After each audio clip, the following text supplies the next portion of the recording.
Yo, it's your boy Ryan, Northwest Sports Fanatics, back at you with a new video. Today is Sunday, August 31st, 2025, with your boy Ryan and the Northwest Sports Fanatics. Make sure you guys subscribe to the channel. Smash that like button either now or on your way out. Donate to your boy if you can. Cash App $ ORIONNWSF or the YouTube Super Chat right here. We got WWE Clash in Paris. Live reactions, and we're watching the Mariners and the Guardians here roughly around the same time. And again, hopefully the Mariners can find a way to prevent the sweep. And we're going to be getting into some great WWE action. The best crowd on planet Earth in France. They're in Paris. And can't wait to be able to see what we get here. Hopefully a Mariners win. 0-0 here early in the bottom of the first with Jose Ramirez in the box. And obviously the crowd is just about to explode. Jackie Redmond, Big E. And they're going over John Cena and Logan Paul at the moment. And then obviously, as we cover both events between the Mariners and the Guardians, trying to prevent the sweep. This is a must-win game for Seattle. And again, a pretty light card. It may not be the most spectacular card, when you're looking at it, match per match. But the thing that's really going to make this special here today is the crowd, obviously, here in Paris. And again, we know the France crowd, has proven that they are the loudest. And not only that, it's the chanting and the emotion and the togetherness. It's something where I feel every other crowd is a little bit jealous of what you see, here in Clash in Paris. And again, it won't take very long for you to be able to hear the crowd, feel the energy. And that's really what it's about, for me. And not only anything that I cover in sports, you want to be able to feel the energy, you want to feel the crowd. And if you have a better crowd, for not only wrestling, but for football, basketball, baseball, hockey, NASCAR, anything that you're watching, it gets you a little bit more juiced up and excited for what you're seeing in front of you, whether it's in person or if you're watching on a stream like us here today. And Clash in Paris is just about to get started here in just a couple minutes. Hope everyone is having a happy Labor Day weekend. Lenny D in the building. What's good? That's no problem. I know a lot of people are on vacation. Hope that you're doing well. I know Odin is camping, but he's going to try to drop in, and hopefully Reefer will be in here pretty soon as well. Hybrid in the building. What's good? Are you excited for the Ravens and the Bills in week one? Should be very, very exciting. And again, it's one of those things. It's kind of nice. It's 0-0 Mariners and Guardians here in the end of the first inning. But again, Mariners have been on a little bit of a slump on the road. And again, I think that this will be a game that we hopefully will be able to get the dub to prevent the sweep. And then we go on the road to play the Tampa Bay Rays starting tomorrow. So usually the only reason that we'll end up missing a Mariners stream will be for a WWE event, or possibly if like the Ducks are on around the same time. But next Saturday, they play at noon. They should be done around 3:30, 3:45. And then the Mariners play the Braves, I believe, at 4:15. So we'll be doing a doubleheader next Saturday. But again, we typically are only going to miss a Mariners stream if once a month, for a WWE live event. And again, a little bit early, 11 a.m. Pacific time. For others in the Midwest, it's 1, East Coast, it's 2. But again, the thing that's going to bring me here is definitely going to be the energy from the crowd. I'm hyped, man. Again, the Ravens are going to be contenders, just like the Bills, the Chiefs, and a few other teams in the AFC. And as far as the NFC is concerned, most people are, kind of slating the Rams, to be the top team in the division. We'll see how the Seahawks and the Niners battle from possibly that second spot. Unless there's injuries to the Rams players. But it kind of feels like the Rams should be the top dog. Tampa Bay should be the top dog, but the Falcons, will be nipping at their heels. Obviously, I assume the Saints will go on a little bit of a slide, and the Panthers should be a little bit better than they were. Eagles and Commanders should be top dogs in the NFC East. I wouldn't expect a whole lot from the Giants and the Cowboys. And then obviously in the North, the Lions will be very good. Packers and Vikings will be contenders, you feel, most times than not. And the Bears will be looking at all the other three above them as little brother, as they typically should. So, again, there's going to be teams that go from worst to first or third to first, right? But again, there's also going to be teams that we expect to be great that will have injuries that'll crush their seasons. And hopefully for the Ravens and the Bucks, for your team and my team, that will be injury-free for the most part. we got a little bit of injuries with Wirfs and Godwin, going into the season, as well as Jalen McMillan, but I'm not worried about it. Emeka Egbuka, Baker Mayfield, Bucky Irving, Mike Evans, as well as an amazing defense led by Levante David, Antoine Winfield Jr., and many, many others. So, well, I mean, if you ended up watching the game, I don't know if you watched the game from beginning to end, but again, those were two of the top three defenses in all of college football. That's why the game was such a low-scoring affair. But Arch Manning's mechanics are terrible. That is not going to be the number one pick in the draft. He's not going to win the Heisman. And again, if he were going against shittier competition, obviously the stat line would have been better. But sometimes you need to, face a challenge early. And again, a lot of the memes and a lot of the other things that you saw, I believe that they were, something that needed to happen because, again, that's not the Arch Manning. I mean, if Arch was so good, right, why did Quinn Ewers play over him last year? So I feel just because your last name is Manning, he's nowhere near being Peyton or Eli, not even the same stratosphere. It's Cooper's son, the other brother. And again, he'll make the NFL based off his name alone, but that definitely isn't, someone that is living up to the Heisman, hopeful status. That's for damn sure. He only had a few good throws, yesterday. So we'll see where it goes with him moving forward as they have Jey Uso making his way to the ring. And again, the card, may not be the most spectacular on paper to some, but really what's going to make up for maybe some of the matches not being everyone's for sure favorite thing is this crowd. When you have an amazing crowd with amazing energy, it's going to make any match, even if it was like one of the worst matches possible. If the crowd is into it, you're going to be into it. And again, best crowd on planet Earth in WWE is in here in Paris. And again, when they went on their European tour, they made the American fans look silly. Again, they're spoiled. We get too many shows. We get too many Raws, SmackDowns, NXTs, PLEs, and we take it for granted. But when you go to Canada, they bring it. When you end up going to Europe, they bring it. And especially when they go to Paris, France, they really bring it. And again, they're going to be loud throughout the whole show. And again, can you actually think of another location that will be loud from beginning to end? And honestly, the creativity with the chanting. And it's not like you're only getting 20 people, 100 people chanting. You're literally getting the whole arena chanting together. And when they do that for like a whole match or throughout the stream itself, it's crazy, man. And again, that's why we're here today. And again, I wanted to be able to do the Mariners stream, and we usually stick to that. And I'm only going to miss a Mariners stream maybe once a month, and that's going to be for a WWE. And this will be the last event on Peacock as they go into ESPN starting next month. And again, I'm a big WWE fan. I'm a big AEW fan, an old school WCW, ECW, WWF fan. So definitely excited about today, but I do have the game on here as well. Mariners and Guardians, top of the second inning, 0-0. Bybee on the mound, Dominic Canzone in the box. Yeah, Ohio State is the best team in the world, period. If you look at their run that they had, going from last year, going into the playoff and then, taking care of everyone, including my team, the Oregon Ducks, and then starting off the year, against the number one team, which maybe the Ohio State should have been the number one team, but again, they'll be number one moving forward. And what makes it so impressive, they lost their O coordinator and their D coordinator. And obviously, Chip Kelly is a part of the Raiders, and the D coordinator went to the rival Penn State and Nittany Lions, and they didn't even miss a beat. So again, I'm a big college football fan as well, as most people know. And again, definitely excited for Notre Dame and Miami after this event is over. That's what I'll be watching. But again, we're going to lock in here with the Guardians and the Mariners and WWE Clash in Paris live here in just a moment. Let's go.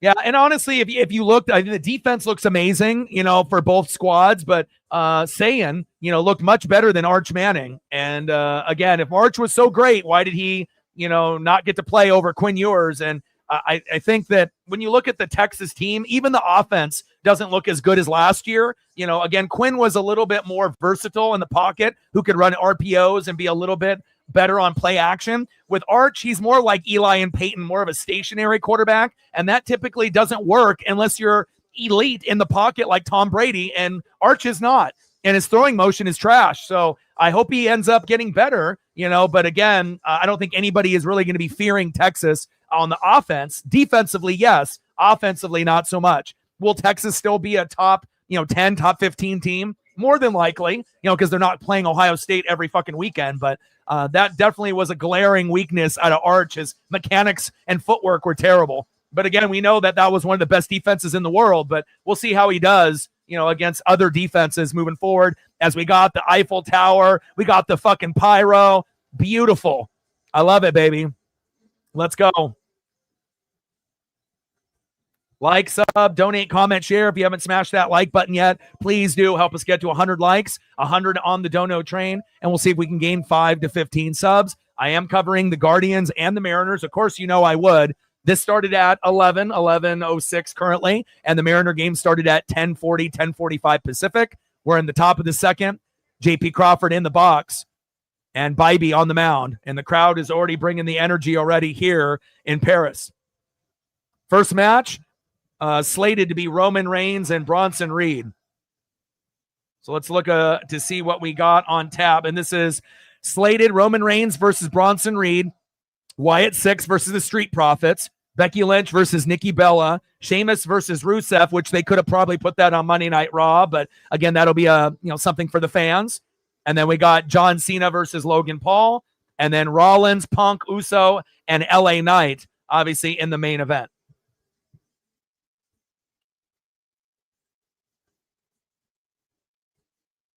And we got Bronson Reed with the Wise Man, Paul Heyman.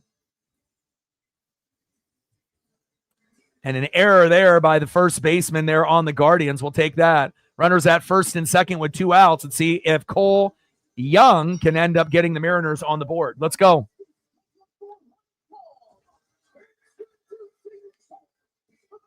Bronson Reed making his way down to the ring with the Wise Man, the Oracle, Paul Heyman.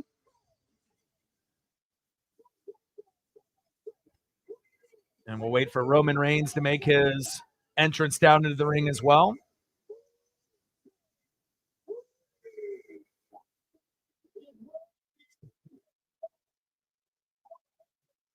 Come on, Cole Young. Got to find a way to get this RBI. It's embarrassing those last 2 games against the Guardians. Game 1, we should have won that game, but we had a meltdown by Brash and Mooney.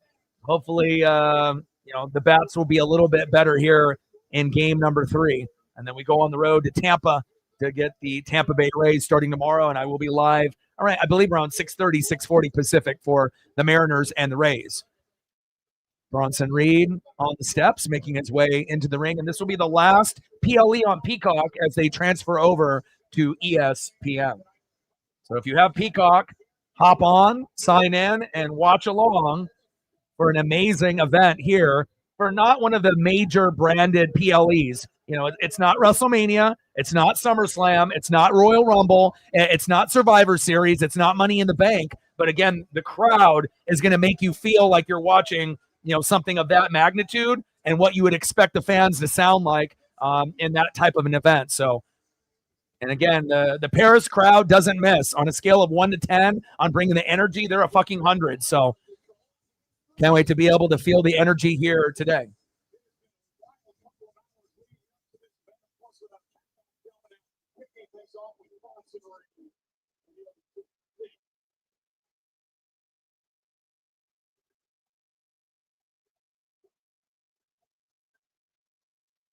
OTC, baby. Then we got Virginia Tech and South Carolina kicking off in about an hour. And then the big one will be Notre Dame, number 6 versus number 10, Miami.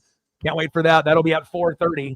And I'll be watching that as soon as this is over, as Roman Reigns, OTC, making his way down to the ring. And, Roman is such a superstar. Whether you love him or you hate him, he's great for wrestling, and again, being with the Shield with Seth Rollins and Dean Ambrose, aka Jon Moxley, now in AEW, they are the most successful, faction of all time, even more than Hollywood Hogan, Scott Hall, and Kevin Nash, which a lot of people didn't think that those 3, Seth Rollins, Roman Reigns, and Dean Ambrose, aka Jon Moxley, would be able to overtake those other 3, Hogan, Hall, and Nash. Rest in peace to 2 of them. Nash is the only one left. But Roman, regardless if he has a belt, regardless, if it's the bloodline or not, he's got a special aura and vibe about him. And again, when he ended up leaving wrestling after the whole bloodline ended up kind of disassembling. We were initially like, okay, finally, we've been seeing so much of the bloodline for 2-3 years in a row. But if you noticed, about a month after he was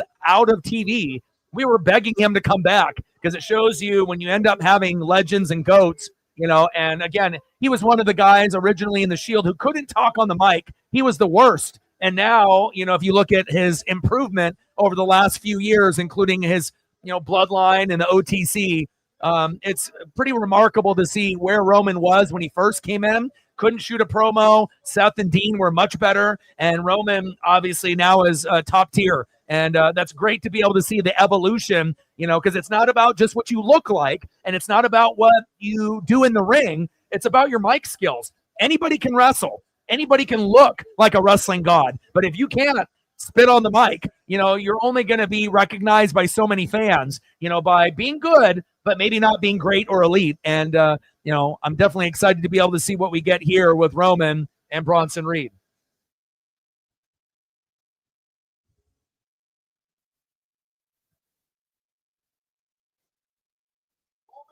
What's good, brother?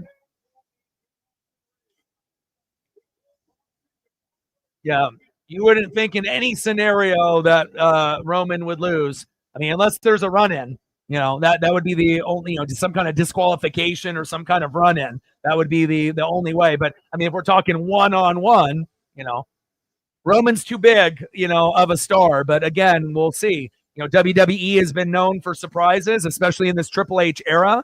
And it's not like Roman's legacy would be tarnished if he lost, but again, if it's one-on-one with no run-ins, and no type of, disqualification, you would be hard-pressed to think that Roman would lose. So, especially being one of the biggest faces in WWE. So, and again, if we're going to be going into the card, I got Roman obviously here, and this is the slated breakdown of what we're expecting today. Roman Reigns and Bronson Reed to open the show.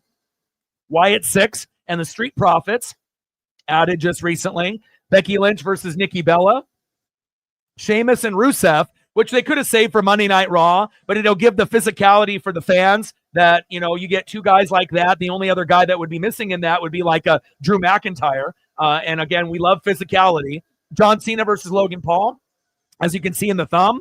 And then we got the main event, Seth Rollins, CM Punk, Jey Uso, and LA Knight. Yeah. Yeah. Lately they have been doing the shift from the regular username to the tag for whatever reason for the @ So that's been something that has been changed on YouTube. I know you haven't been in the streams when I'm doing Mariners and whatnot, but I knew it was you. And yeah, that's something that's new within the last couple weeks, that they ended up using the @ rather than the regular username for whatever reason. I'm not really sure why. So that might be something on your own YouTube account that you can go in there and you can edit it to change it back. I assume that that'll be something that you can do. You just have to probably go to your settings and you can figure it out there. So top of the third inning, 0-0 Mariners and Guardians. Mariners with only one hit so far. Crowd is starting to get electric here for Clash in Paris 2025 in France. And again, I get two of my favorite things here at the same time. Hopefully a Mariner win. And the chanting is already starting. Roman Reigns. Roman Reigns. I love it, man. And again, you're not going to get energy or passion anywhere else. I mean, you're going to get it in some of the European locations. That's for sure. Like when they go back to Drew's, hometown, if they go to Glasgow, if you end up going to anywhere in Europe, anywhere outside of the U.S., the fans are amazing, especially because they don't get as many shows. Canadian crowds are elite, when they go to Toronto or Calgary, but again, this is going to be a top tier crowd from beginning to end. And we're about to get it started as the bell just rung. STL in the building. What's good? Yeah, I was watching that matchup last night as well. Clemson looking a little overrated. I expect a little bit more from Clemson and LSU, if I'm being honest. But again, not a lot of people picked you guys to win, and you got the dub. So great job. again, anytime you can start off your season with a dub, that's much better than being Alabama and losing to an unranked Florida State. But it shows you if you don't got Nick Saban, you ain't the same. And it's the beginning of the end of Alabama. And it's kind of funny that all it took is the NIL to be legal, and the SEC is, not as strong as it used to be. That's for damn sure. And instead of talking about Arch Manning, for the Heisman, there's going to be a few others, including Oregon Ducks quarterback Dante Moore. Obviously didn't play against a very elite opponent, but I assume that he will be in the top 5 in the Heisman candidacy as the year goes on.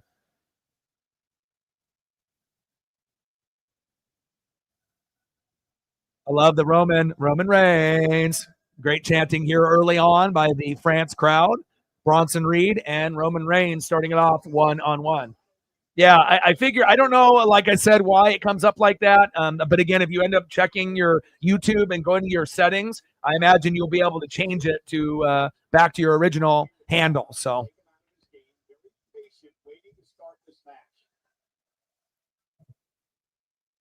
Top of the third inning, 0-0, Mariners and Guardians. Bybee on the mound, Arosarena in the box. And Roman Reigns and Bronson Reed squaring up. And I'm definitely excited about the opportunity to be able to watch both. And, we only usually miss a Mariner stream once a month. And again, I don't mind it when it ends up being something WWE related. I've been watching, baseball, basketball, football, hockey, and wrestling since I was about 3. So, I'm not going to miss the best crowd in the world. And I know it's Labor Day weekend, and I know a lot of people are camping or, busy, but I feel that we should have enough, to make it fun here tonight. Yeah, offense for both teams was a little sputtering. Defense looked pretty good for both teams. Same thing, obviously, for Ohio State and Texas. Defenses were elite, 2 of the top 3 in the country, but offenses, not so much. They didn't look very good. And Arch definitely is not a Heisman candidate. He's not going to be the number 1 pick, and he is not Peyton Manning or Eli Manning. That footwork and sidearm release is terrible. So we'll see where it goes. And now finally, we get Roman and Bronson Reed to square up. Roman with a nice headlock in the middle of the ring. And you can tell this Paris crowd has been lively, probably drinking since the early a.m. And it's late there, 8 p.m. start in France. Obviously, 11 a.m. here in the Pacific Northwest. Oh. We got Big Dumper in the box on a 1-1 count against Tanner Bybee, and hopefully we can get Cal the homer. We're going to need a dub after losing the first 2 games on the road. Roman into the ropes, shoulder check on Bronson Reed, and gets flown back a couple steps. Roman with a smirk and a little mean mug.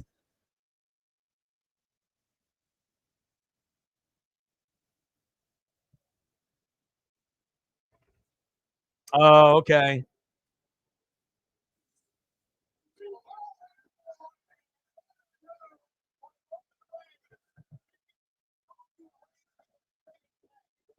Crowd is just so juiced up.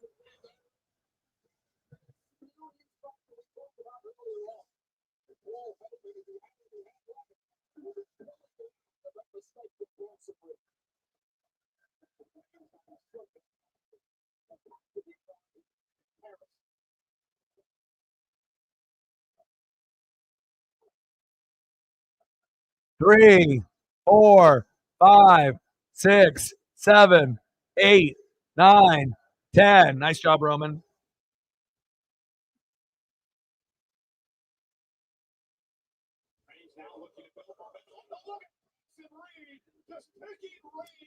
All right, so I'm looking it up for you. So you have to go to YouTube Studio. So if you go to YouTube Studio and have that option like on your phone, I believe that'll be the way that you do it.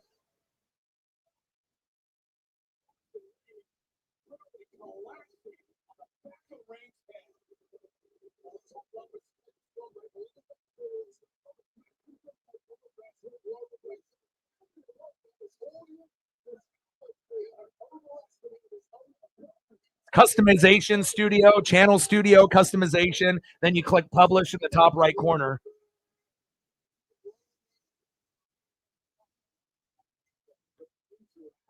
Yeah.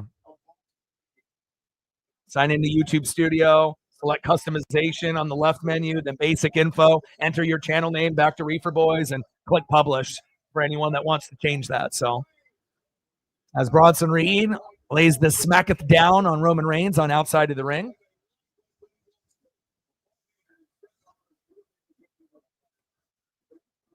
Top of the third inning, Mariners and Guardians. Julio Rodriguez in the box.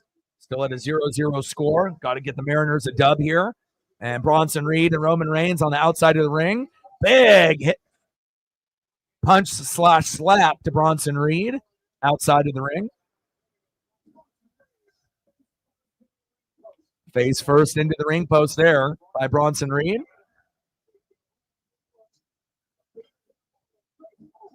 Wow. And you don't see that too often.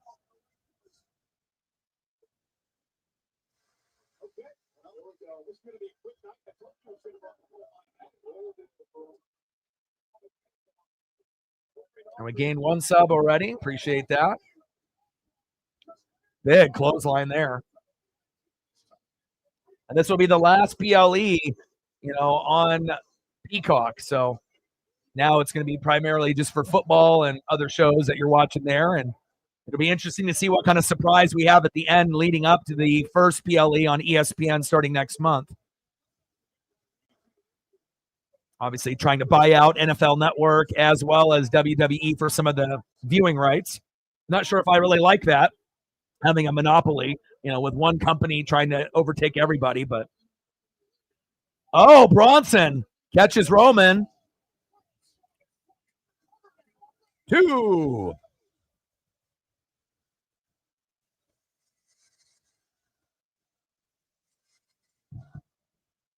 Crowd is just electric. I got my TV here in the studio on an 84. Hopefully the speakers don't blow.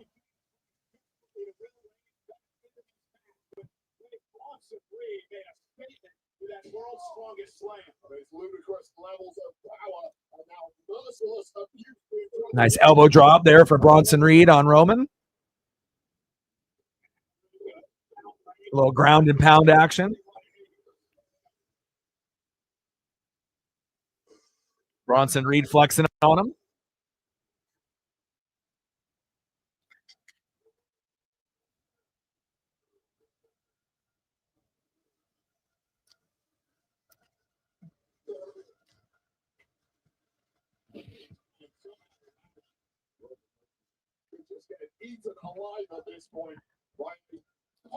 Big slap there by Reed.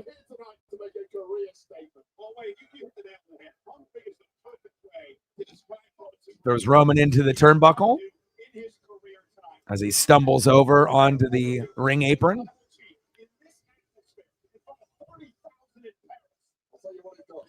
30,000 in Paris.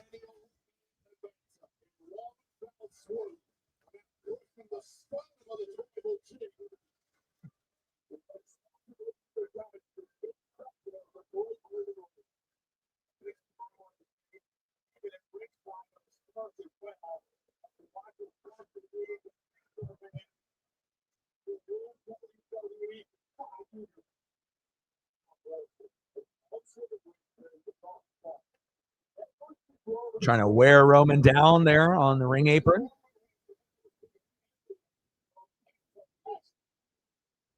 Bottom of the third inning, 0-0 Mariners and Guardians.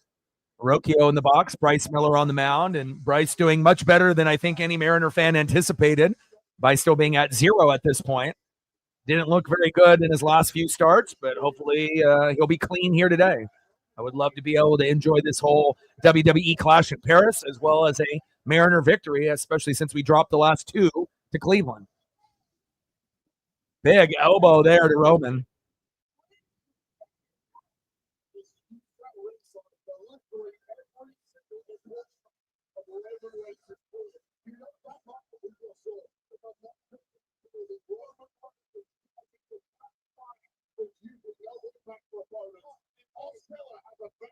What are you looking forward to, Reefer? What's the match that you're looking forward to watching the most on the card? Obviously, if you look at the card itself compared to other cards, it's not as sexy as other cards. That's for damn sure. It's definitely a little weaker and a little lighter, but really what makes up for it is the crowd. It's like if you have an amazing, crowd on a scale of 1 to 10 that's 100, they can really make any match, even bad matchups, actually seem somewhat interesting. So.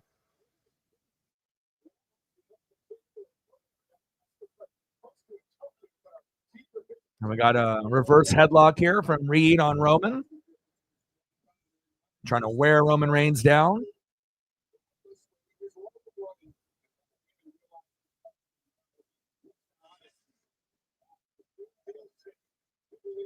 Gained another sub. Appreciate you.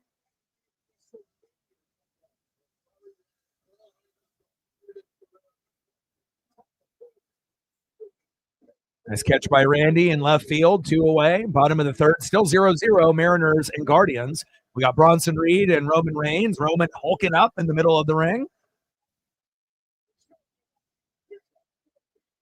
OTC back in business. And nice Samoan slam there. 2. Roman with the kick out.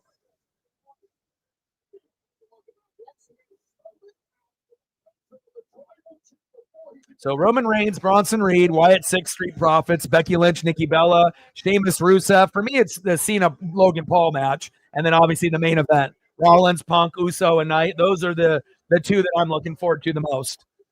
Some of the others are kind of filler, matches, for the PLE. But I'm definitely looking forward to Cena and Logan, and then the main event for sure. Got to kind of appreciate every, little bit we have with Cena until it's all said and done. So whether you love him or you hate him, he's definitely not like one of my favorites. I definitely was more of like a Stone Cold, Rock kind of guy back in the day. And, I love the WCW and the NWO. I'm a big Rob Van Dam, Sabu guy. So I never really was a big John Cena guy. But again, I would rather go like Randy Orton over Cena. But again, it's just because it's not someone that's your, in your top 5, it doesn't mean that they can't bring some energy and some juice to the show. And obviously both of those guys, Cena and Logan Paul, definitely do that. So exactly. That's what I was thinking too. And that's funny that you say that, because I was thinking that that was going to be the situation as well. Big kick there. Another big kick by Roman. Trying to counter, and there we go. Good counter. Reed into the corner.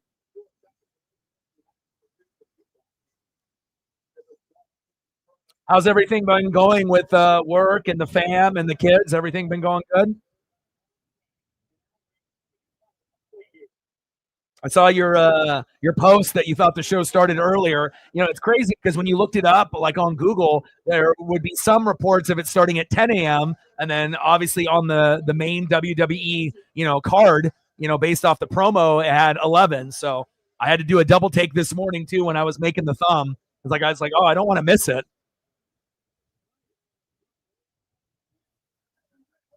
Big clothesline there outside of the ring from Roman to Bronson Reed. Now the crowd erupts. The OTC.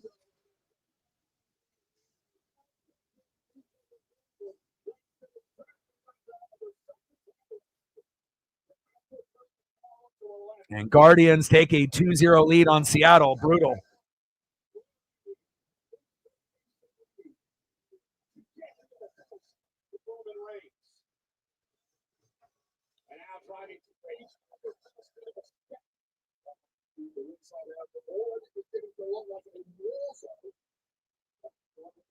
I mean, I got some Cena memorabilia back from when he first came in, at some shows that I went to in Seattle. And I got, wristbands and a headband in the plastic still, was thinking maybe down the road I could give it to like a super Cena fan down the road.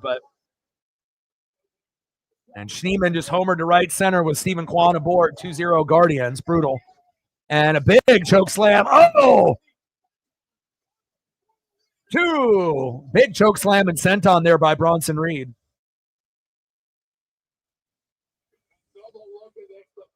Yeah. I mean, obviously, certain individuals wouldn't have gotten the push if they didn't have Vince in their corner, Hogan, Cena, they wouldn't have had the careers that they did and whatnot. But I can appreciate the longevity and the greatness, even though he's not really one of my favorites. I still have memorabilia and things of him. Not a lot.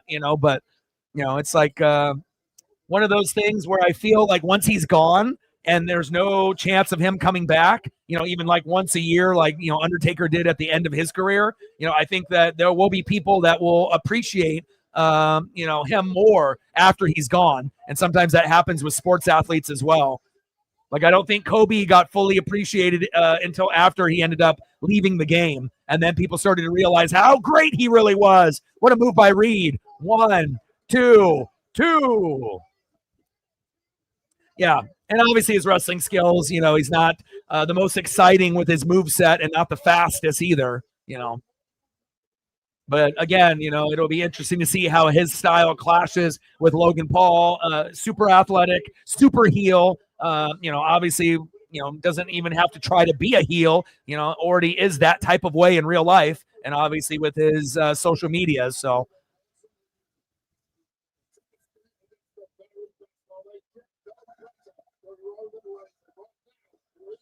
And the Roman Reigns try to get him going as a double counter here. Oh, big super kick to the side of the head, and Roman stumbles outside of the ring.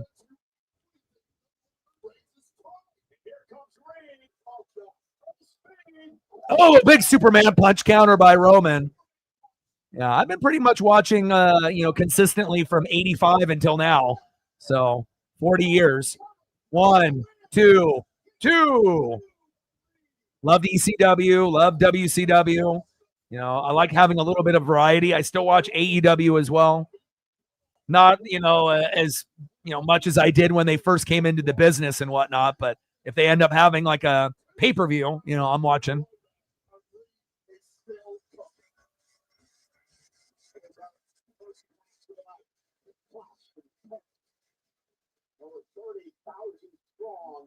Firmly in the corner of Roman Reigns in this matchup. Plus four, however, the 30,000 strong have not been helping Roman Reigns. Yeah, I agree. Again, if you go back and look in the, in the Vince McMahon era and some of the, creativity, and yeah, it costs more money and it takes more time to be able to, set up those props and the amazing stage and the way that the pyro goes off. But again, if you go back and look at some of the stages and the background looks that we've had in the past, some of it doesn't really compare to what we're seeing today. Ooh, big counter there by Bronson Reed. And a clothesline outside of the ring to Roman Reigns. Reed, high risk maneuver through the ropes. Oh, and a suicide dive there by Bronson Reed. Gino with a single. 2-0 Guardians with a Schneeman 2-run home run. With Stephen Kwan aboard, Mariners need to get caught up. Let's go. Right, exactly. It's all about profits. And I mean, they've sold out so much, having sponsors on the fucking tables, sponsors on the chairs, sponsors on the ladders, which is ridiculous, sponsors on, obviously the turnbuckle covers, all around the ring apron, all around the surrounding, parts of the crowd. They have plenty. But obviously merging with TKO and whatnot, it seems like it's more about profits rather than, anything else. Yeah, ticket prices for sure way overpriced. I would agree with that 100%. Top of the fourth inning, 2-0 Guardians. Runner at first with a 1-1 count to Polo. Hopefully we get a 2-run blast. And spear countered by Reed. Wow. Big sit-down powerbomb. 2. Wow. I saw that. 7-8 grand for the first ESPN show. Ridiculous. There should not be any show, even WrestleMania, that shouldn't be that much, It's like when they went from going from like 1,000 to like 3,000, and we thought that was a lot, and then now it's like doubled. It's ridiculous. Sometimes even tripled compared to some of the cost back in the day. SmackDown tickets, front row corner. Yeah, last time I had front row seats, it was to NXT right before COVID hit in Portland, and they were pretty expensive, but we were like right on the aisle, as the wrestlers were going in and out of the ring, which was dope. So I ended up, getting a couple daps, got to be able to talk to a few of the wrestlers and whatnot. Beth Phoenix, when Riddle was still there, with the tag team belts at that point, with the Bruiserweight and, Finn Balor, and there was a few others. It was pretty cool.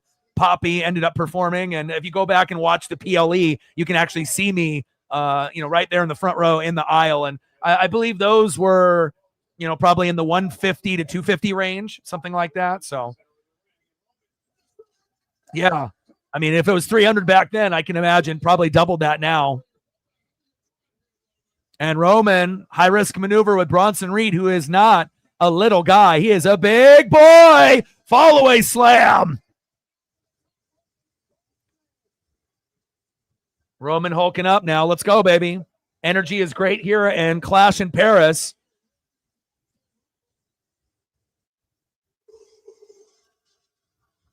I got to touch the tag belts as well, which was kind of cool. Spear, 2.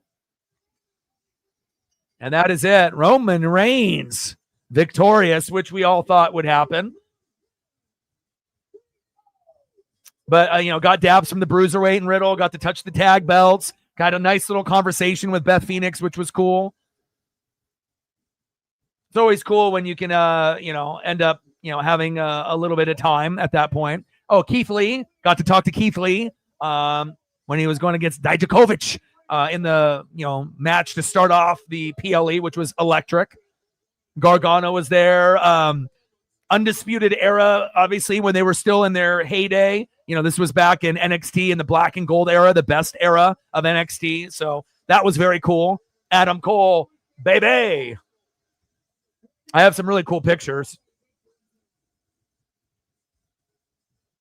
Oh, yeah. They're saying, oh, don't pat her on the back. That's hilarious. Yeah, and I've been, like I said, I've been going to shows for, not recently, obviously, but even back in the mid to late 90s, I remember, I was getting close to graduating and, we had finals and then SmackDown was coming to Seattle, Stone Cold, Rock, and all these individuals and whatnot and Triple H. And I was like, oh shit, we got to go. And I crammed in like 4 or 5 of the homies in my Integra, and we made the trip up there and, had floor seats. It was amazing. And, drove back later that night and, did the finals the next day. Sometimes you got to take advantage of moments like that, especially when when you get people on that level, you may not be able to have that opportunity again. So, yeah, NXT was top tier, man. That black and gold era.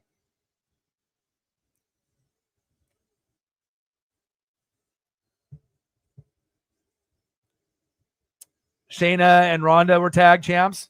Oh, and Liv returned. No way. Absolutely, man. We're on the same page, dude. Oh yeah. Black Integra, Momo Arrows, Chrome. I had the subs, the tweeters, diamond tweeters. I had custom leather Integra, black leather with white stitching with the Acura symbol and white stitch custom. I mean, I had the whip. Had a full body kit. Ended up having no NOS, but I had a Gretty, exhaust, AEM intake, like the Fast and the Furious. I mean, that was me back then. So that was my favorite car that I've ever owned. Integras are always special vehicles, man. Obviously, a cop magnet, that's for sure, but a lot of fun time. Now we have Heyman trying to give back the Jordans back to Roman here.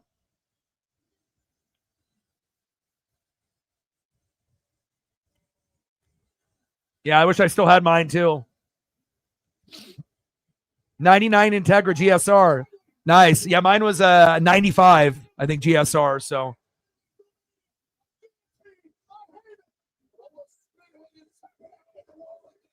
yeah. I put a lot of money into that card too. You know, a lot of blood, sweat, tears, all the lighting inside. I didn't do like the lighting outside underneath the car or anything like that, but upgraded the dash to make it, glow in the dark, where it had obviously, everything was white. And then at night it would be blue, and it would be a different shade of blue depending on the time of day or night. And, everything was upgraded, carbon fiber everywhere. It was definitely my baby for sure. Good memories with the Integra besides the cops chasing me. Bottom of the fourth, 2-0 Guardians. Manzardo in the box, Bryce Miller on the mound.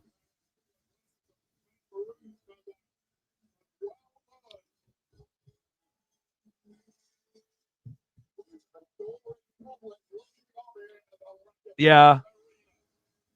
Not everyone can, and again, sometimes I feel like if you don't do it for a while, and it's not something that you're used to, yeah, it takes a little time to get back into it. Not everyone has their first car with a 5-speed. I think most people nowadays, they start off with an automatic, because it's just easier for no matter what age or, background you are to get into it. Oh, shoe goes into the crowd. That's going on eBay. Wow. Another shoe into the crowd. Oh, that's on eBay.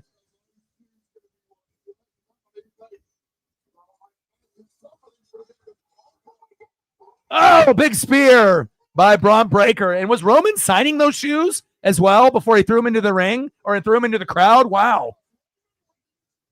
Dude, I would definitely take one of those Roman Jordans.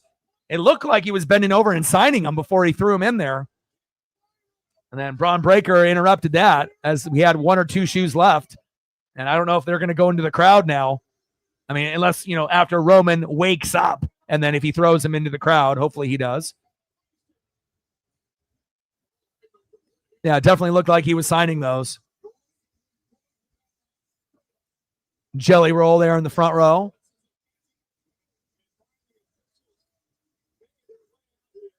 And that's pretty rare, for someone to sign something and throw it into the crowd. But if anyone was deserving of it, it's definitely the Paris crowd for sure.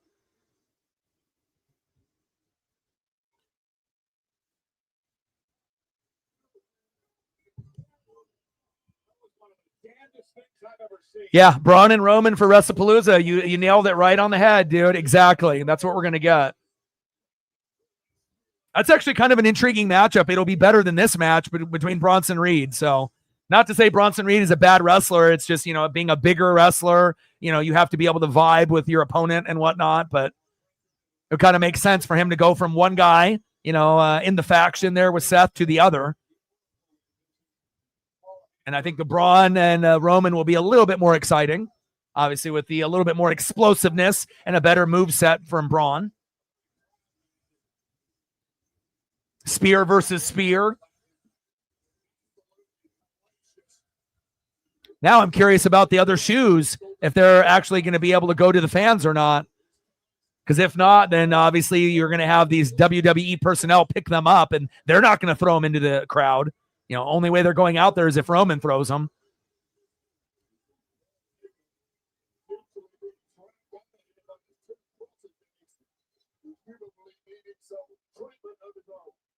Oh, yeah, definitely Braun is going to hurt himself. 100%.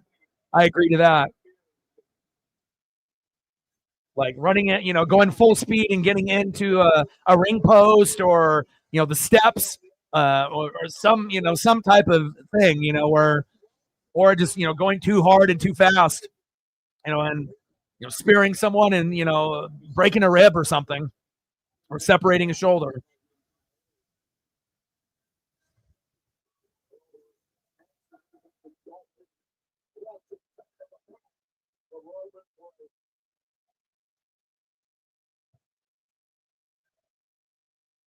So besides WWE, do you watch anything else? Do you watch AEW? Do you watch NJPW, Impact, TNA?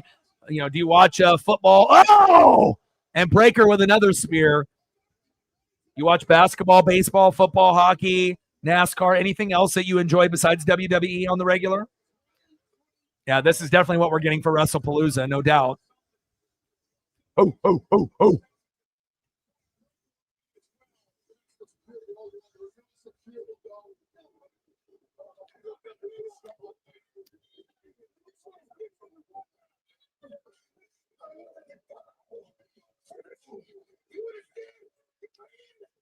He said, I'm willing to die for this. And we gained 3 more subs, 5 subs gained. Appreciate that. 78 to go to be able to get to 21,700.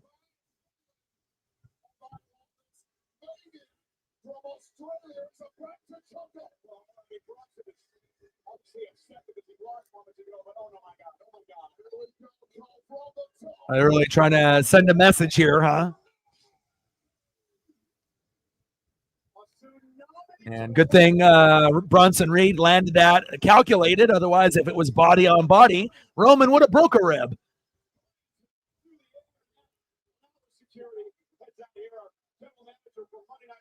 Pretty deadly, yeah.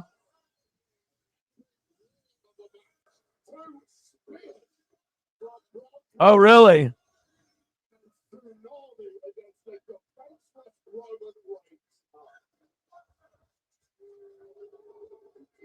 Yeah, I mean, especially after this year, looking at what the team looks like. But, if they end up having one of the, bottom 5 records and they get the number 1 pick in the draft or number 2, and they can end up, adding some pieces, to what they have, sometimes you got to take a step backwards to go to 10 steps forward. Drew Brees was a 1 of 1, and they haven't really been able to find someone, since then. And, hopefully, down the road, things will get a little bit better for that fan base. So,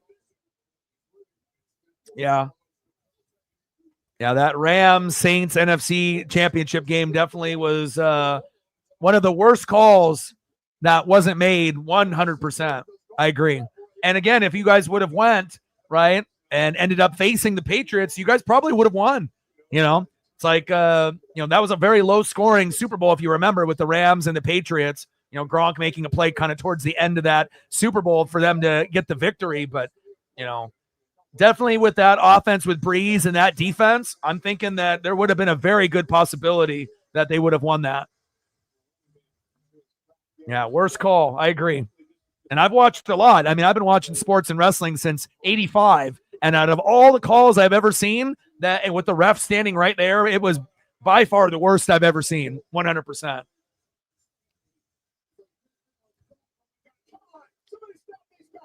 Man, they're just trying to continue to send this message, huh? They got Logan on the backboard here. I'm going to do it again.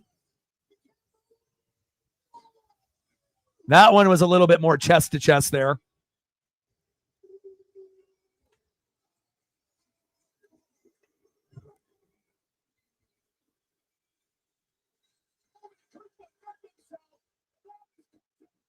And big opportunity there from Randy. Nice job, Mariners. Let's go.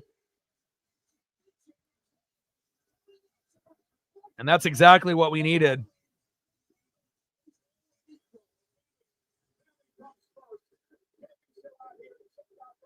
Rosso Reina with a homer to left. Crawford on board. Now we're tied up at 2 in the 5th. Next up is Julio. Come on, J-Rod.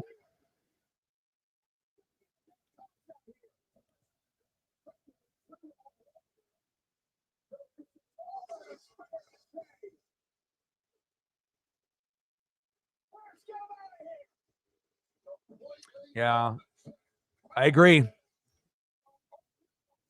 I mean, especially, in the AFC, it's like there wasn't a whole lot of wiggle room with Brady and Manning there. But in the NFC, it was kind of a rotating door, and whatnot. So, if your team was good enough in the NFC back then, you knew that you had a chance. There wasn't just like a dominant, Patriot team over and over and over, and then the occasional Manning, that would steal the spotlight from, the Pats and Brady in that time window. NFC was definitely a little bit more open.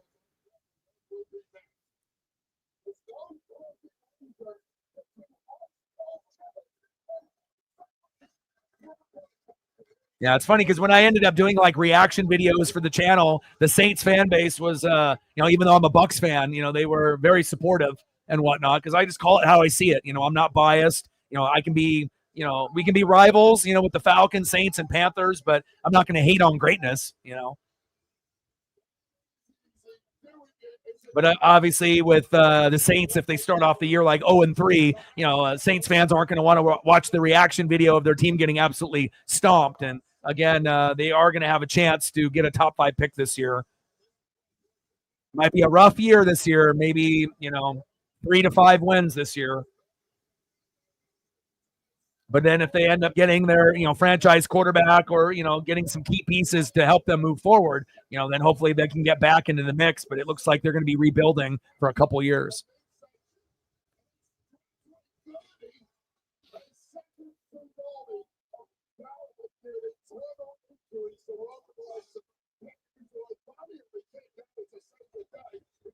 Yeah, I'm watching both right now. Yeah, and again, you ended up having a Schneeman 2-run blast, but then we got a Randy 2-run blast with JP on board, so it's tied up at 2. And again, if I'm able to watch both at the same time, I'm definitely going to give updates at the same time as well. I don't think I've ever seen as long as an opening match than this ever. Like this one, it feels like it's been going on for like an hour and a half with all of this, the long, intros, and then obviously post-match, and then the, setting up for WrestlePalooza, the first PLE on ESPN, obviously with Braun and Roman going one-on-one more than likely. And then they finally got Roman on the backboard, and they're going to wheel him out, you would assume, as long as there's not another, run in and whatnot.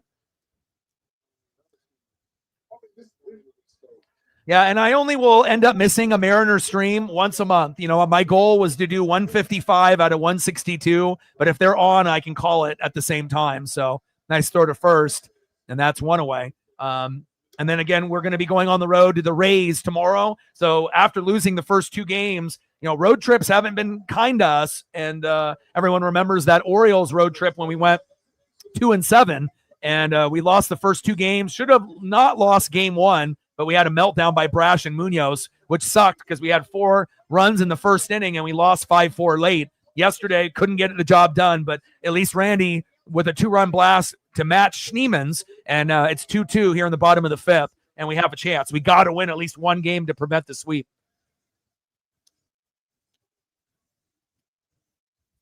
If you end up wanting to watch, there's a couple ways that you can watch, obviously through Peacock, and then if you go through streaming links, they'll have it available there as well. Yeah.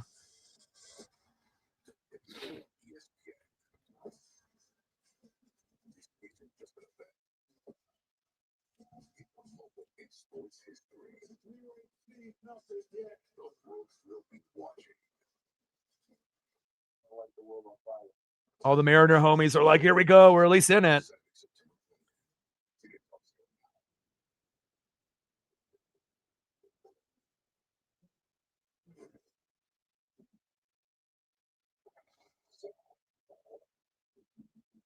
Yeah, I don't think we've seen a longer first, that whole process was kind of dragged out a little bit. We already knew that, and then they added, it was going to be 5 matches, and they added that 6th one. And obviously we know what Rusev and Sheamus could have been on Monday night, Raw. Like, I think most of us would have rather seen like AJ Styles and Dom. That would have been better than having Rusev and, Sheamus. And we've already kind of seen that story, but, it is what it is.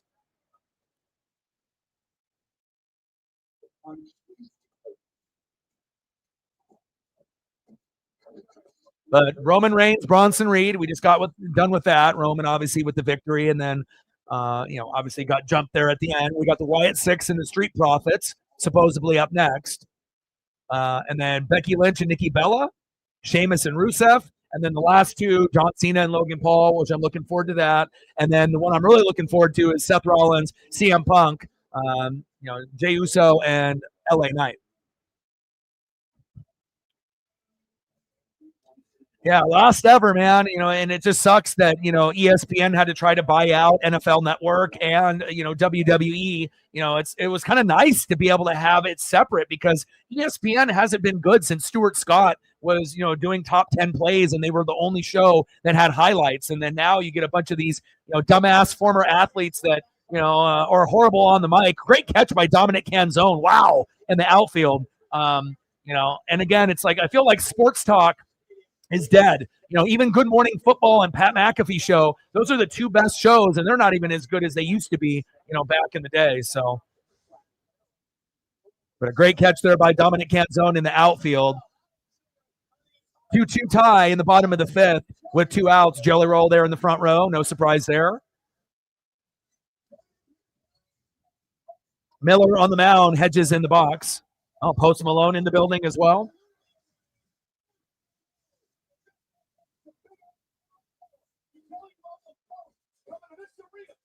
Yeah, I'm thinking that too.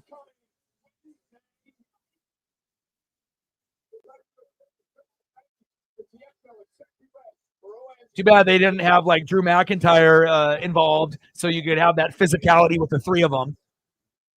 Those 3 guys match up, style-wise very well.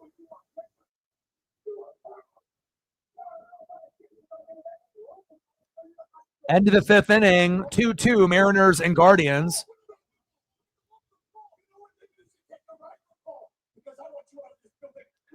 Yeah, and it feels like it's not even actually having intelligent people going over real stuff. It's just like they're entertainers that they want to scream and yell, and they're just coming up with fake things that they don't even believe in just to get clicks and ratings. I agree. It's like no one wants to hear the Dallas Cowboys are winning the Super Bowl when no one actually even believes that. Like that narrative has died, years ago. And again, just to say silly things or them to make up top 5, or top 10 quarterbacks, and they leave out someone that should be on the list like Jalen Hurts or Joe Burrow, and then people get all upset. And that's the whole point. They're trying to get you to clickbait, because they ended up leaving that person out on purpose so that way you can engage, or like Cam Newton saying that Jalen isn't a top 5 or top 10 quarterback, which he knows he is, but it's just a bunch of lies and fakeness, which is, kind of a damn shame, you know what I mean? But again, you get better content on YouTube than you do on TV and podcasts nowadays, and that's facts. All right, we got Street Profits.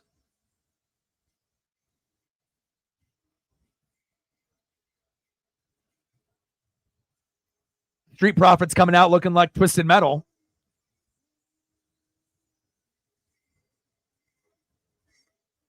Or Daft Punk. Yeah. Yeah, and at some point you're going to end up getting the split, right?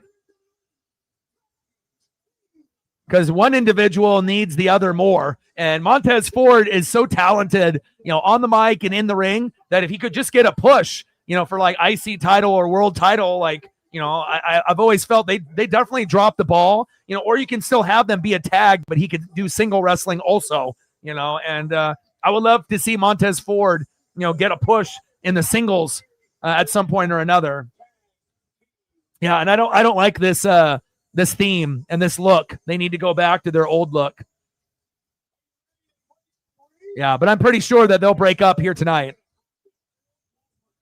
And then we can get Montez Ford, with a little bit of swagger and energy. And, there's always going to be certain individuals that I feel that are slept on, that can sell really well, like Dolph Ziggler, that never really got the push after his initial push when he first came into the company. There's always going to be guys that are so talented, but they just don't get enough.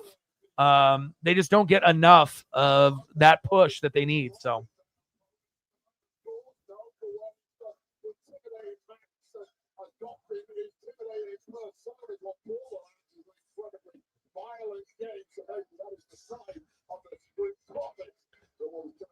Yeah, I know it's the Borderlands.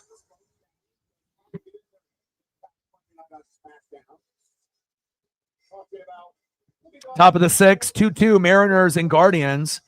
Bybee on the mound, Gino in the box, and we got the Street Profits in the ring now, going against the Wyatt 6. But yeah, man, I don't think I've ever seen such a long opening first match in WWE history. That whole process between Bronson Reed and Roman and Braun Breaker was like an hour. Little crazy.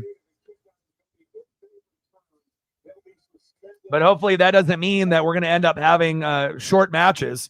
Hopefully some of the other matches are going to be at least decent length.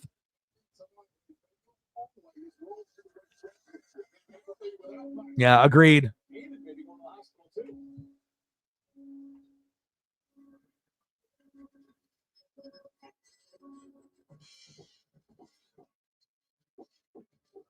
I wish Bray Wyatt was still alive, man. Such a creative human being. You know, it would have been great for wrestling if Bray was still around.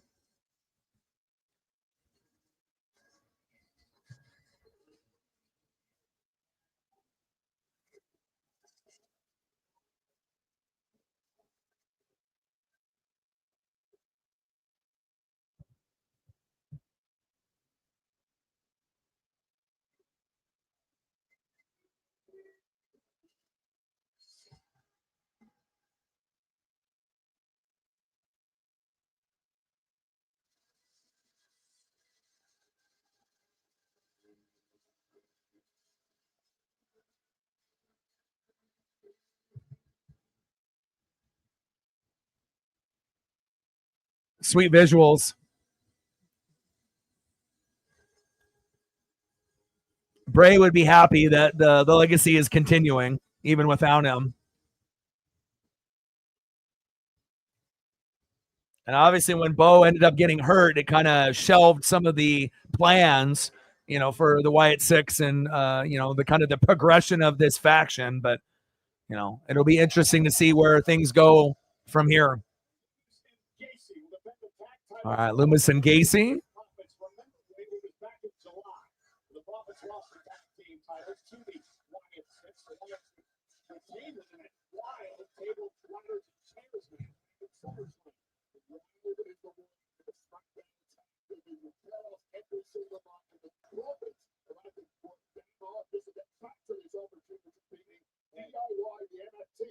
This past Friday, no one's up this opportunity.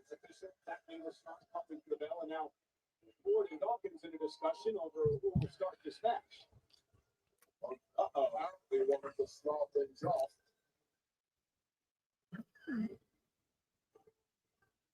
This is the, you know, the foreshadowing, the beginning of the end. Should have sorted out the locker room. It's rare you see that from the Street Profits, but it appears Dawkins is the one who's going to keep this up. Here we go, tabloid way, trying to magnify everything and go down to him and trying to get the top of his head on Friday. I mean, how many times have you seen that before from the Street Profits? Nice back elbow there.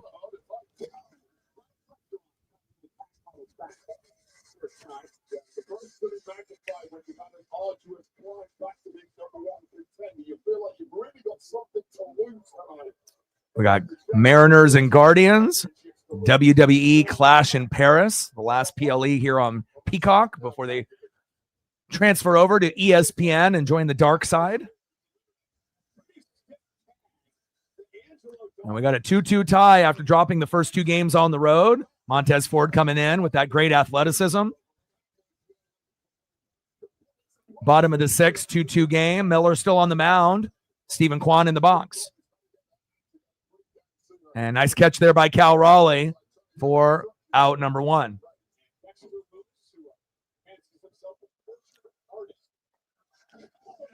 Nice drop kick. Great athleticism by Montez Ford. Would love to be able to see him in the running for the IC title or some kind of belt at some point or another in a singles run. That's something that they should have already done with him years ago, you know, whether they broke up the tag or kept the tag and he did solo wrestling as well. But, you know, he's got the juice. He's got the it, you know, factor. Now it's just a matter of lining him up against the right opponents so he can get his proper due that he deserves. Too good to be in a tag team.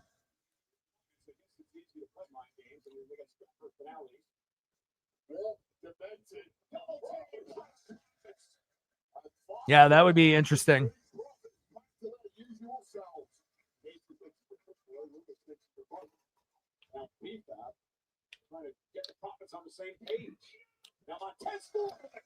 Big kick to the face.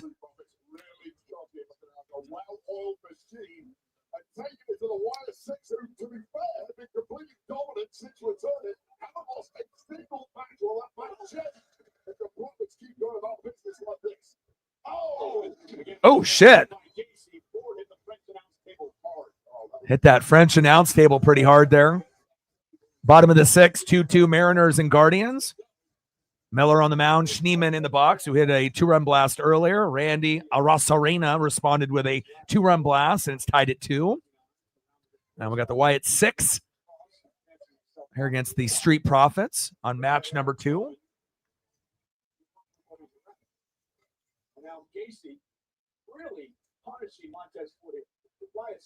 Bo Dallas, yeah. All you have to do is Bo leave.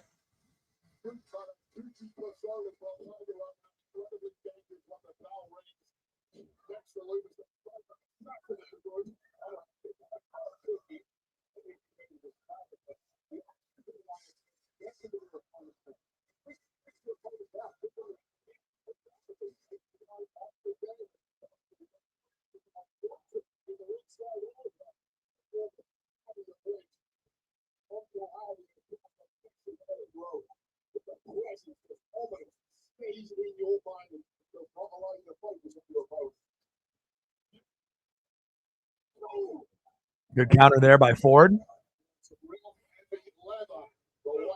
Of Joe Gacy, but Joe Gacy is a street fighter. This guy's a brawler. Black. I think that's one of the things. Look at Gacy. Really? Big lock here. Think about Gacy. I think sometimes get thrown by the soda. Yeah. For real, though, huh?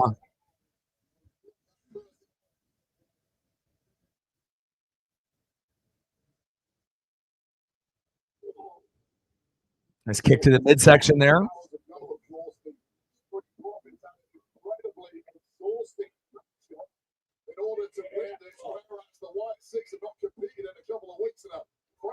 Nice double team move. Nice leg drop there. 2.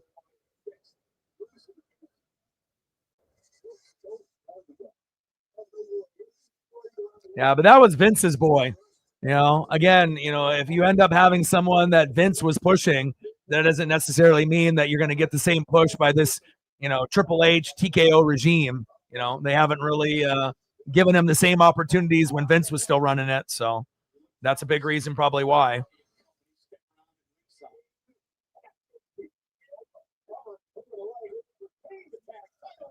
2.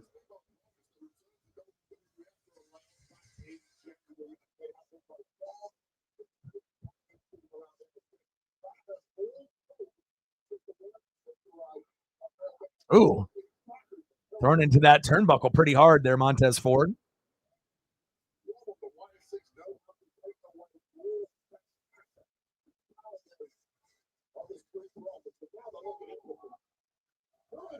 There goes Loomis. Gacy. Ford hanging on to the ropes.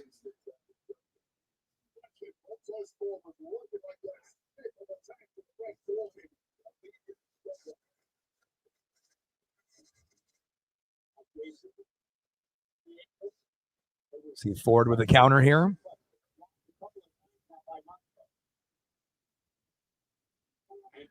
Oh, shit. That's a big boy right there. Nice job by Ford. Bottom of the 6, 2-2 Mariners and Guardians. Miller on the mound, Ramirez in the box. Dawkins looking for the tag. And that's out number 3. Nice catch by Dom. Dawkins comes in. Whoa! High risk. And Dawkins has no fear, you know, with a body that big to, you know, do a high-risk maneuver like that. You better get that good jump and that good spring. Otherwise, it could be a disaster.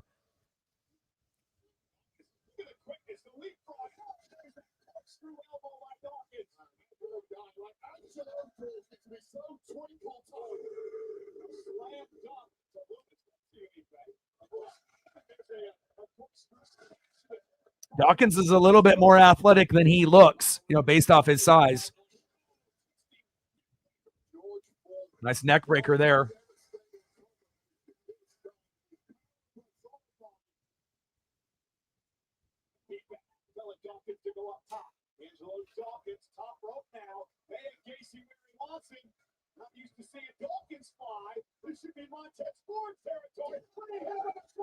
Swanton, no way. 2. Swanton by Angelo Dawkins. What?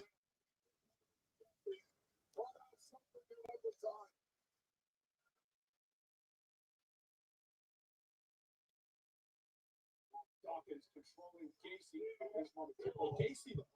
The head fight. Countered by Loomis. Oh, big knee.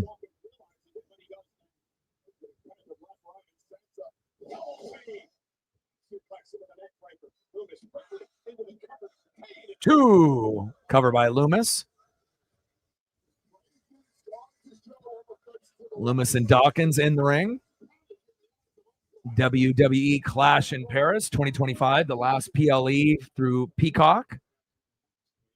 Going to WrestlePalooza on ESPN next month, moving forward.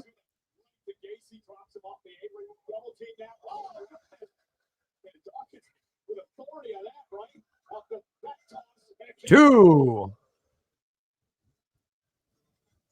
Yeah, I mean, the card, when you're looking at it compared to some of the other cards that we've had, earlier in the year, it doesn't really, scream like it's going to be an amazing show. But again, the crowd in Paris, the best in the world, could make any match look a little bit better. Even the ones that may be considered not that great look pretty good, when you got that kind of crowd energy. And again, I'm definitely looking forward to the last two matches, but hopefully between the first match that we saw with Reed and Roman, and then now here with the Wyatt Six, going against Dawkins here and Montez Ford and the Street Profits. Hopefully it'll continue to be, hot, fast-paced and exciting.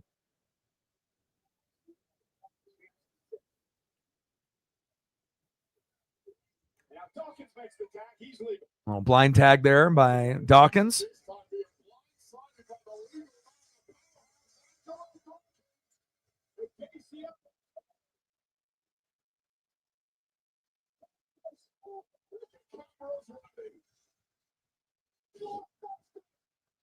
Little blockbuster Buff Bagwell.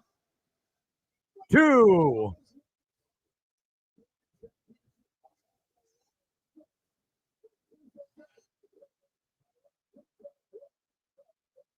Top of the seventh, 2-2 Mariners and Guardians, both with 2-run blasts in the game.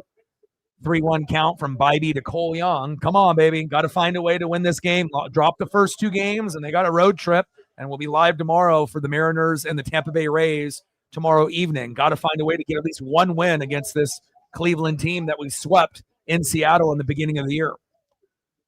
Ford making his way to the top. Ford, 5-star frog splash, getting RVD type of height, but misses. Gacy and Loomis. Oh, nice double team move there. Wow, two.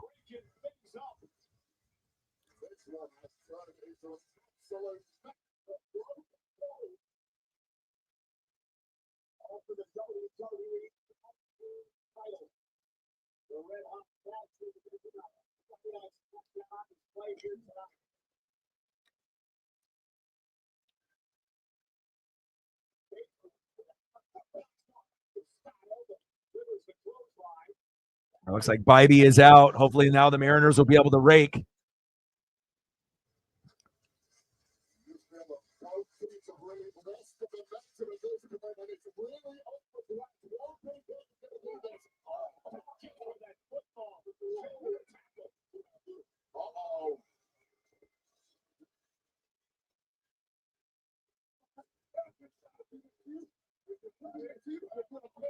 Oh.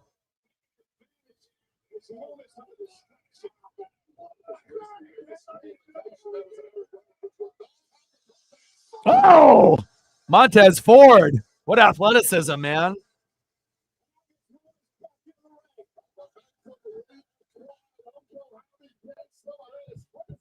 And him as a solo competitor will allow him to be able to spit more on the mic to show more of his personality. Oh, Sister Abigail, the Montez Ford. This one could be over. Tag is made. Might be over now.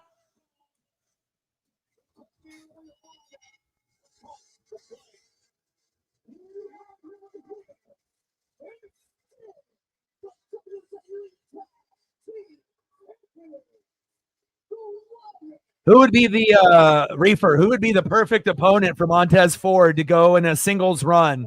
Like in your mind, if he was going to be on SmackDown or Raw, like who would you have him feud with for his first singles feud? Anyone come to mind that he would gel with wrestling wise?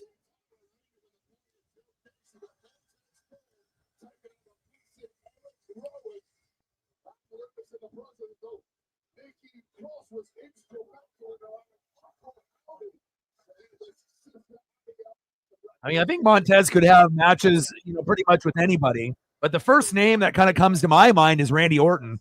I feel like they could definitely put on a good match together based off their styles.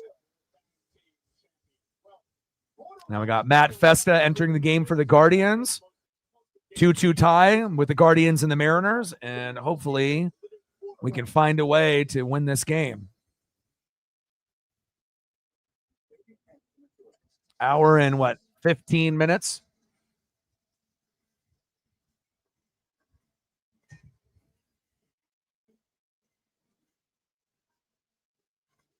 And then let's see what's slated next. So Becky Lynch and Nikki Bella potentially next. Then Sheamus, Rusev, Cena, Logan Paul, and then Rollins, Punk, Uso, and LA Knight. Getting a female match sprinkled in the middle seems correct. So.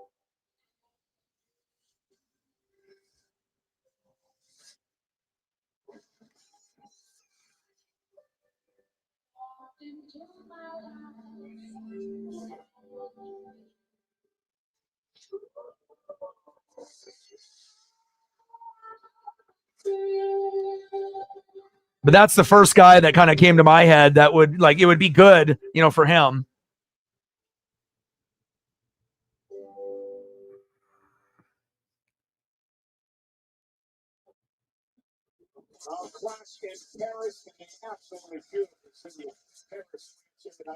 Runners advance to second and third now with 2 outs. Come on, Mariners, got to find a way.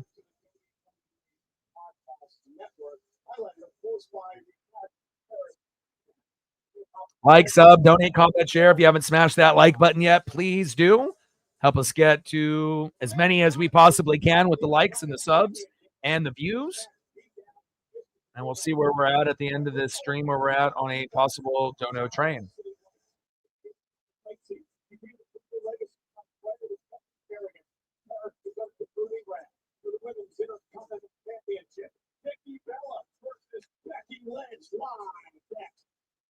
All right, Nikki Bella and Becky Lynch up next. And we gained a few more subs. Almost 10 subs gained. Appreciate that. All right, 76 to go to get to 21,700.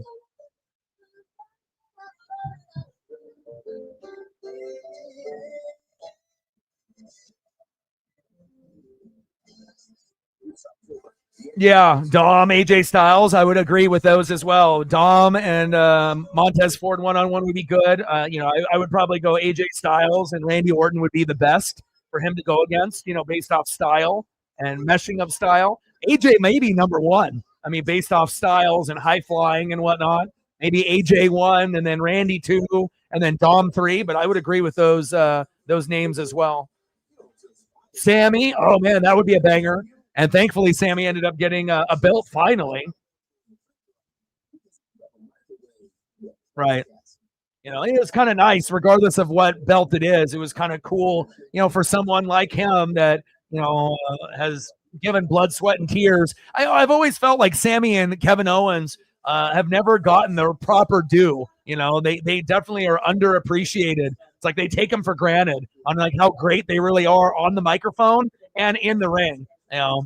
Canadian wrestlers are built different, and hopefully before it's all said and done, and I know injuries have been a thing with Kevin Owens lately, but hopefully before it's all said and done, hopefully both will be world champion at least once, before they end up exiting the company, because they definitely deserve it.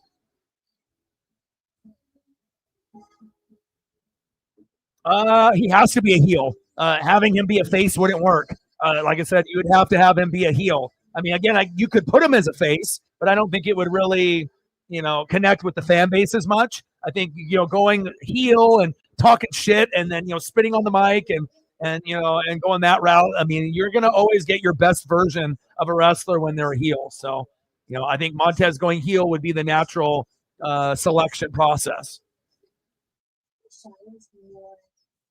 Yeah, Sammy would definitely be a good opponent too, based off style of wrestling as well.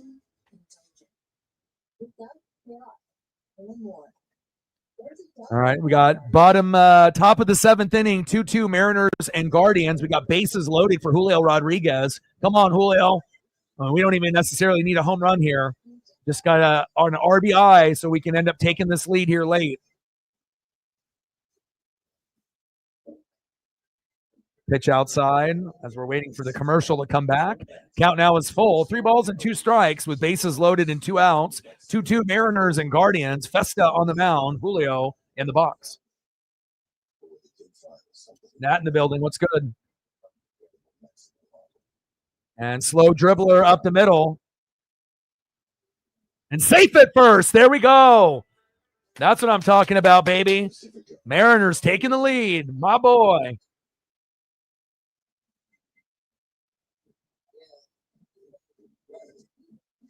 Great effort by Julio there with 2 outs with bases loaded to run out that throw to first.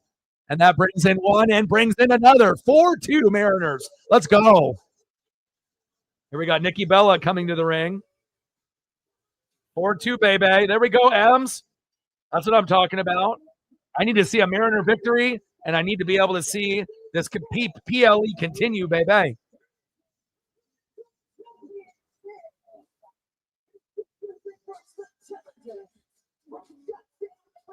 And they're probably going to challenge. We'll see what happens.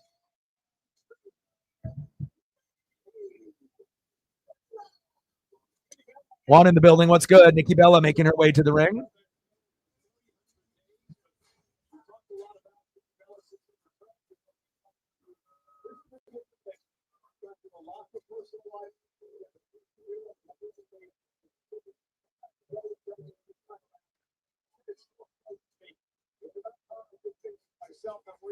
That young girl got an experience of a lifetime there, being in the front row. Getting a nice little hug from Nikki Bella ringside. Hat went into the crowd. That'll be on eBay.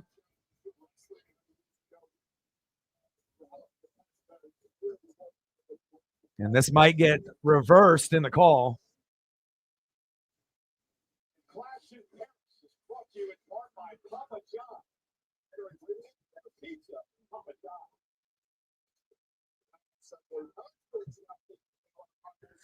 Plays under review. It's 4-2 Mariners, but they may reverse that call. I mean, obviously that'll determine the outcome of the game more than likely. I mean, we're up by 2, or they call it 2-2 tie, and then out number 3. And here comes the man, Becky Lynch.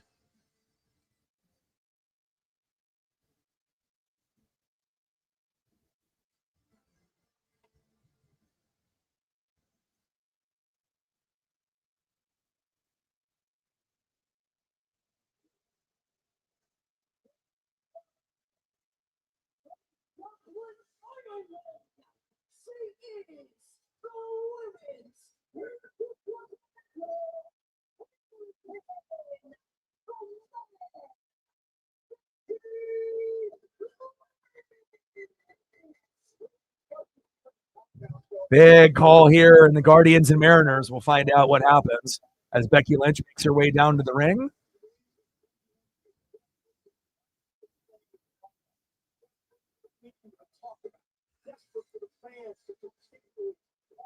In the box next would be Josh Naylor with runners at first and second and 2 outs. But again, with bases loaded and 2 outs, if that call gets reversed, then it's 2-2 going to the bottom of the 7th with momentum with Cleveland. If the call stands, Mariners will be up 4-2 with runners at first and second with another batter to go.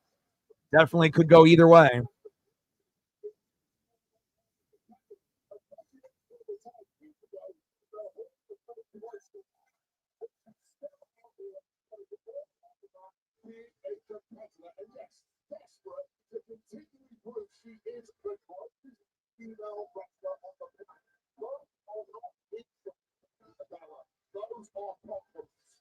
All right, Cal picked off at second, and then we're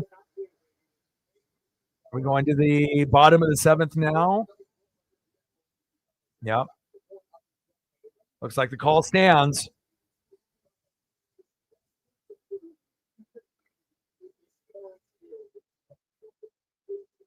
And that is out number 3, but not after we ended up taking that 2-run lead. We'll take it.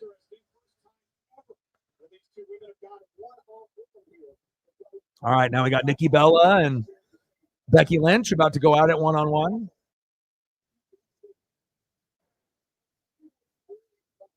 Cal leaning a little too hard there towards third base and getting thrown out, but not after the Mariner have a 2-run lead there. We'll take it.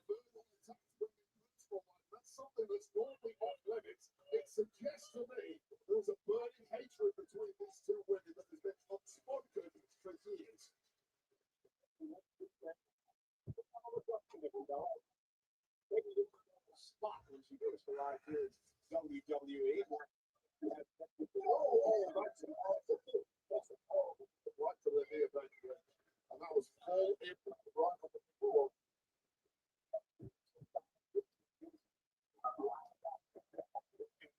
Nikki sliding out of the ring.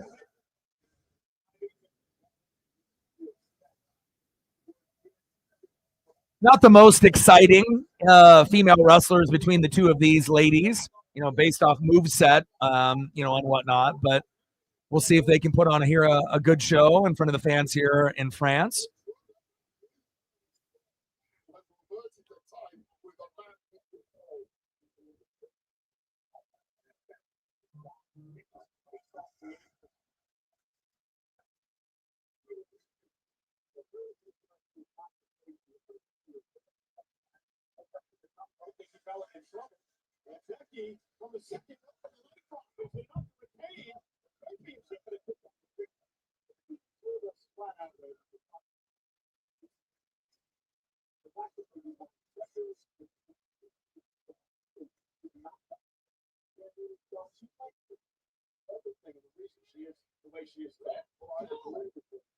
Back elbow from Lynch to Bella.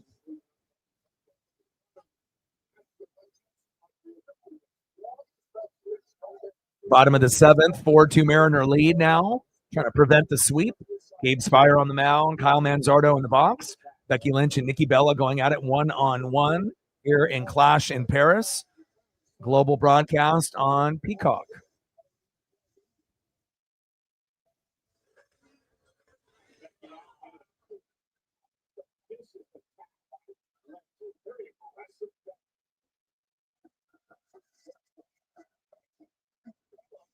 That would have been a great sign to see, man.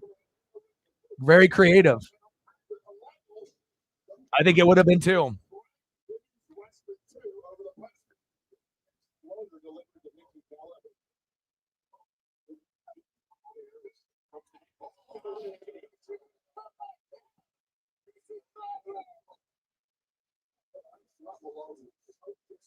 I gotta go check up on my pup. I hear my pup barking in the living room. Give me 1 sec. I'll be right back. Paisley?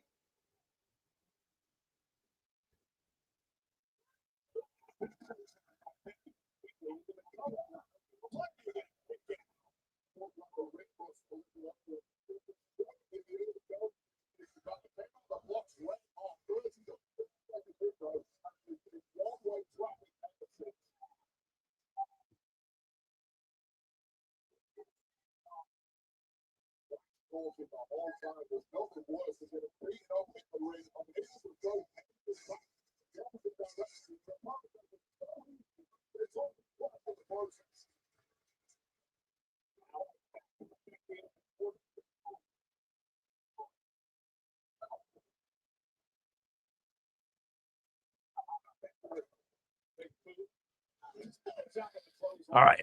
Said to check up on my pup, make sure that she was doing okay. Barking at somebody. Oh, really? Nice.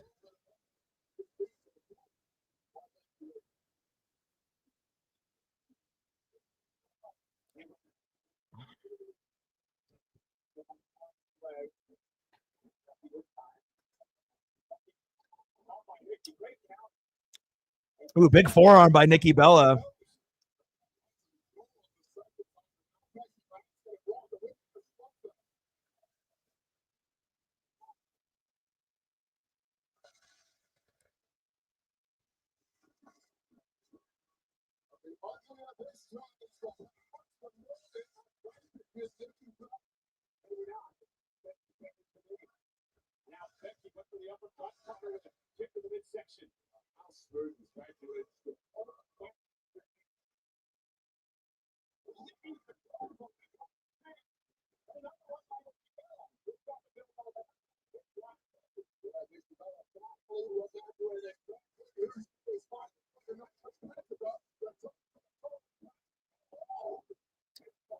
Nice little baseball slide there by Nikki Bella.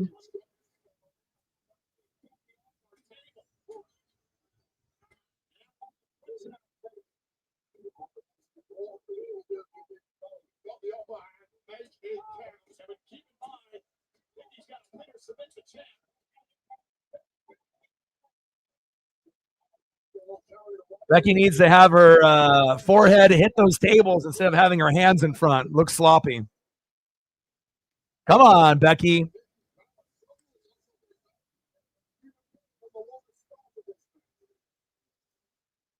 Yeah, Brie is a little bit more classy, a little bit more down to earth.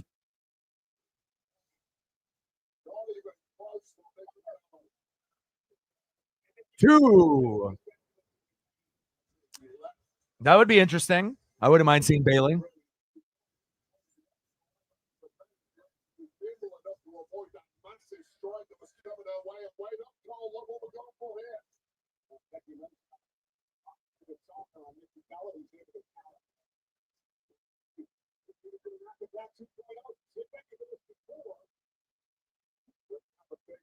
Bottom of the seventh, 4-2 Mariner lead. Spire on the mound. Kafus in the box. Nikki Bella and Becky Lynch going at it 1-on-1 here at Clash in Paris.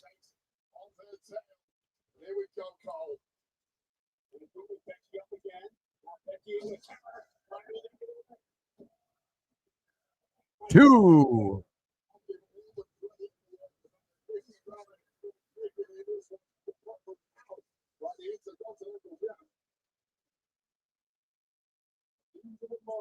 Lack of ring sharpness really starts to tell in a competitor. Nikki Bella is in the deep water at this point. It's something that Becky Lynch is used to have these reps away.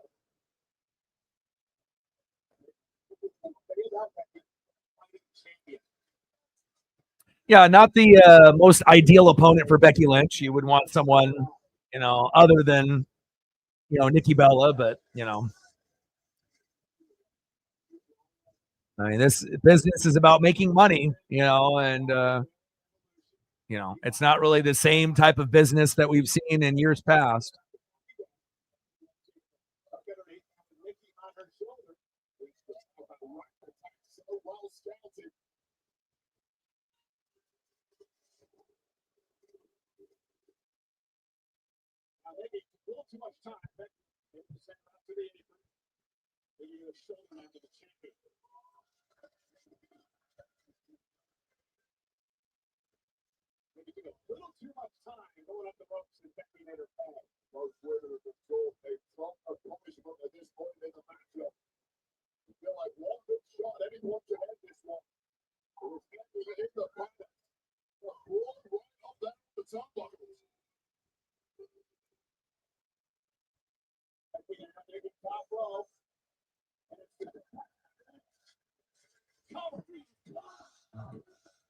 Two.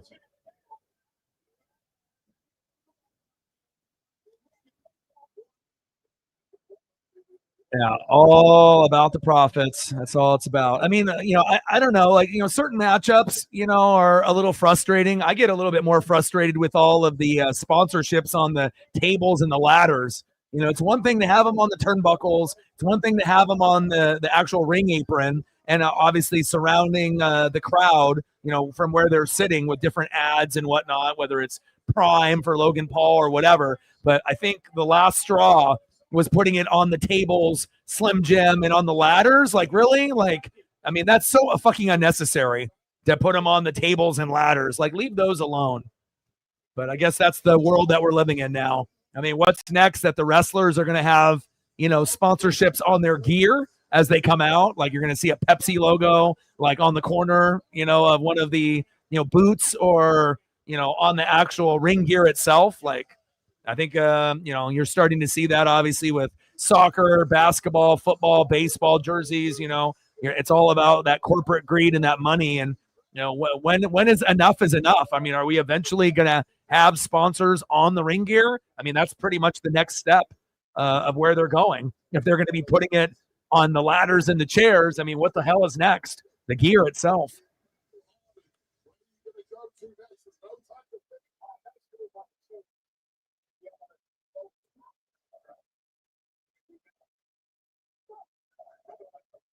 Big kick to the forehead.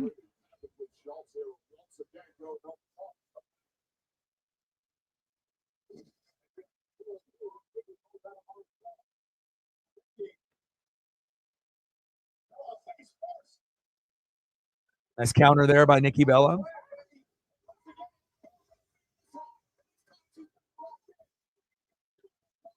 Top of the 8th, 4-2 Mariner lead. Naylor in the box, Allard on the mound. And Becky getting to the ropes.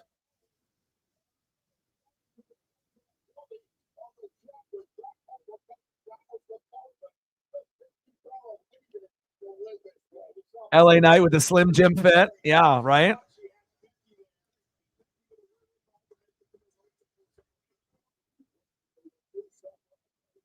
And then actually bringing Slim Jims, down to the ring and eating them while, doing a promo or, going to the ring. I mean, like, it's never going to end, man. It just depends on how much they can get away with before they get backlash from the fans, and whatnot. So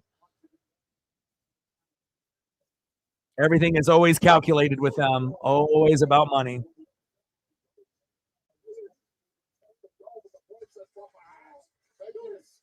Great hard hit ball there by Naylor. Nice single there as Nikki Bella smashing Becky's head into the ring post.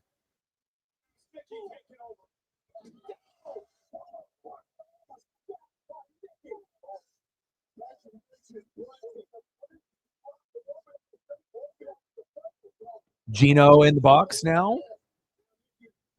Nikki. Rack Attack 2.0 countered. Becky.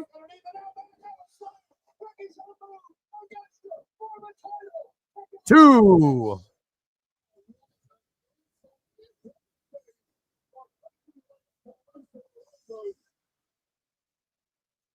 Yeah, it'll be interesting to see what member is added when it happens.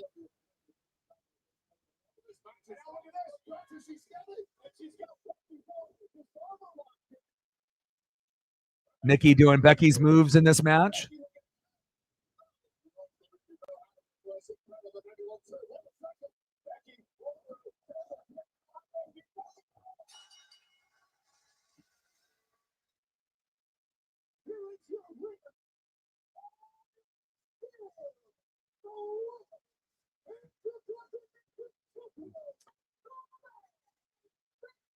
Clean win.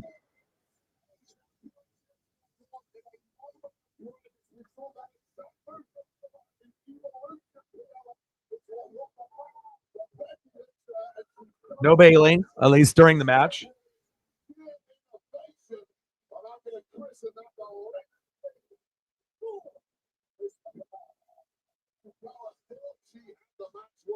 So Sheamus and Rusev up next. Cena and Logan Paul, and then Rollins, Punk, Uso, and Knight for the main event. So we're halfway through.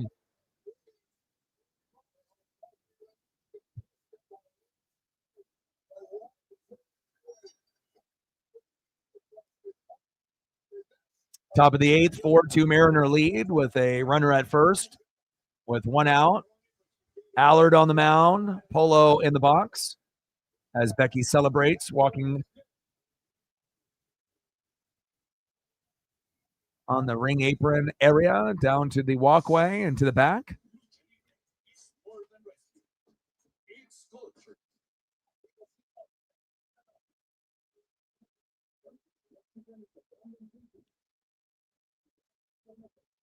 Oh, you're good. How are you watching it? Are you watching it? I'm just watching it on Peacock on my TV, but it kind of is one of those things where I think it depends on where you're located in the country, on how fast you end up, getting it and whatnot. And I think sometimes when you watch it on the computer or the phone, it might be faster than the TV. But that's where I'm watching it on. So.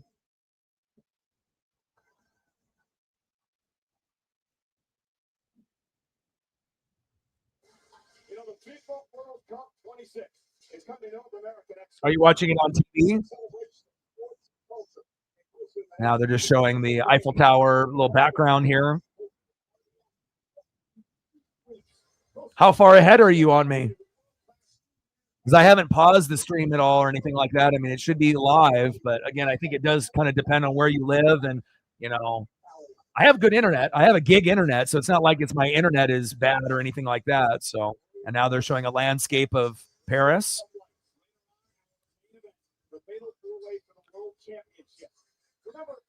And then obviously if you're watching it on a streaming link, not on Peacock, then you're going to be even more behind. So usually with like a 15 to 30 second delay. So.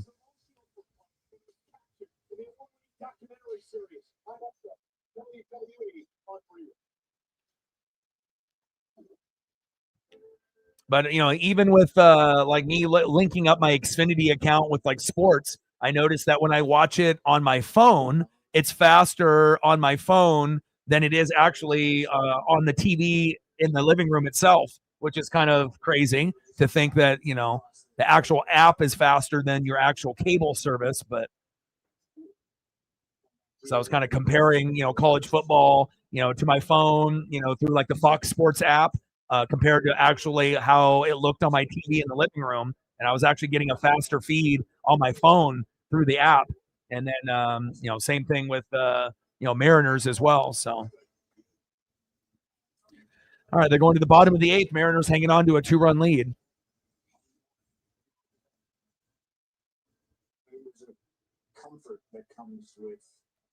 Yeah, CM Punk now. Do enough. I prepared. Well, it's too late now.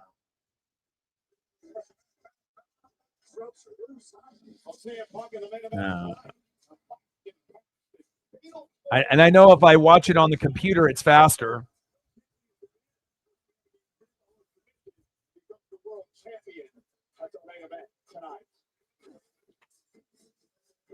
Celebrate WWE's Clash in Paris. WWE Slam, the top digital trading card app. WWE Slam is the ultimate destination for fans to get in on the action.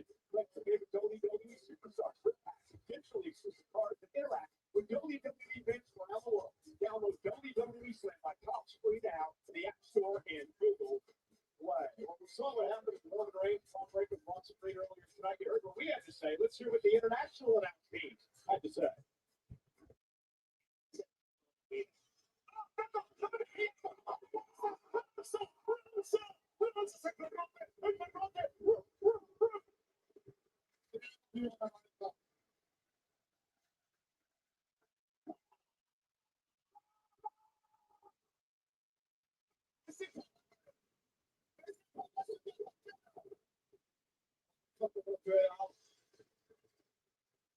Won't let me sign in on there.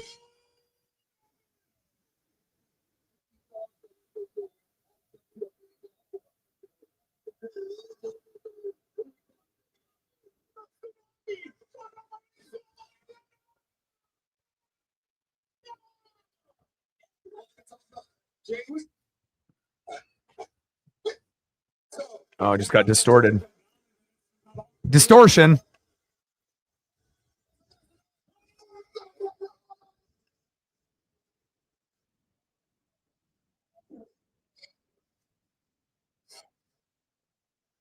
Jay holding the ribs.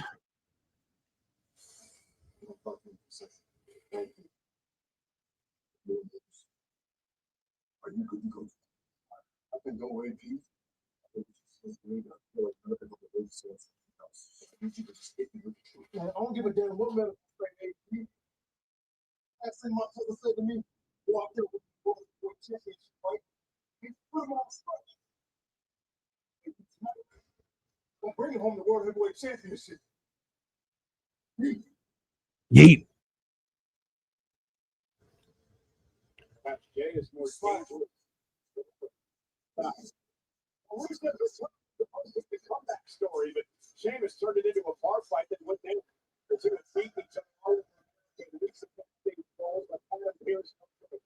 Break out the barrels of the Solari's.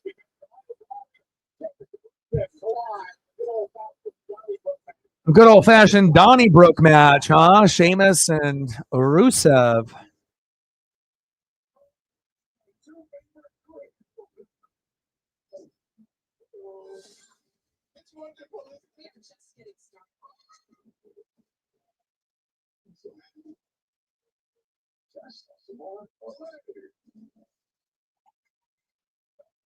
Bottom of the 8th, 4-2 Mariner lead.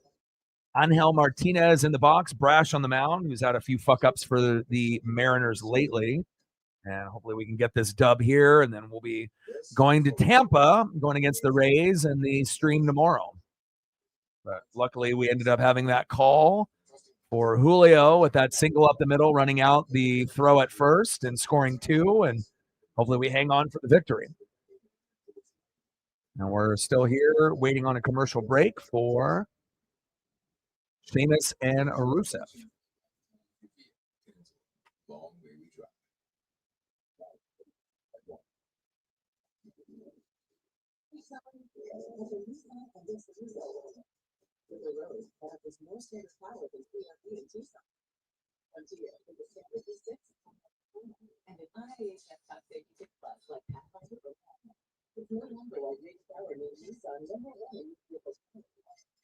I'm going to go check up on my pup here real quick.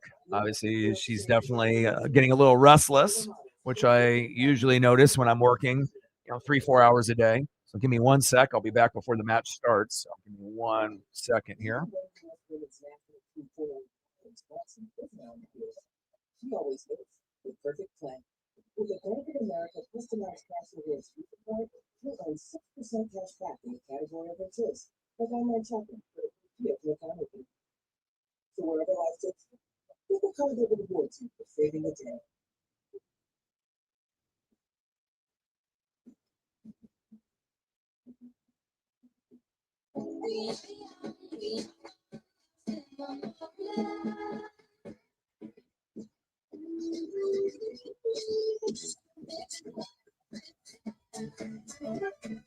If you have heart disease and struggle with LDL-C, even with statins and diet, listen to your heart. Talk to your doctor about the problem. Statin lowers LDL-C by 63%. Do not take the tablet with serious reactions can occur. Get medical help right away with trouble breathing or swallowing, swelling of the face, lips, tongue,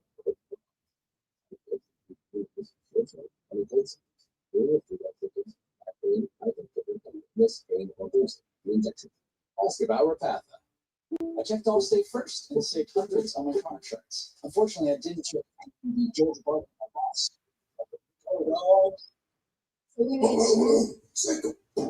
Yeah, at least I checked Allstate first and saved hundreds.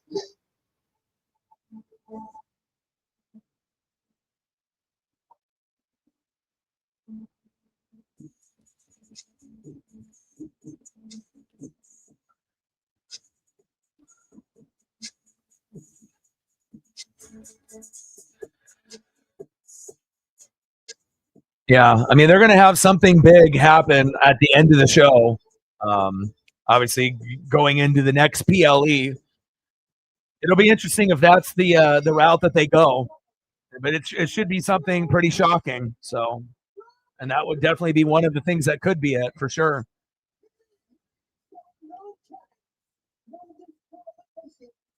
No holds barred. The only way to win is by pinfall or submission. There's going to be some physicality in this match.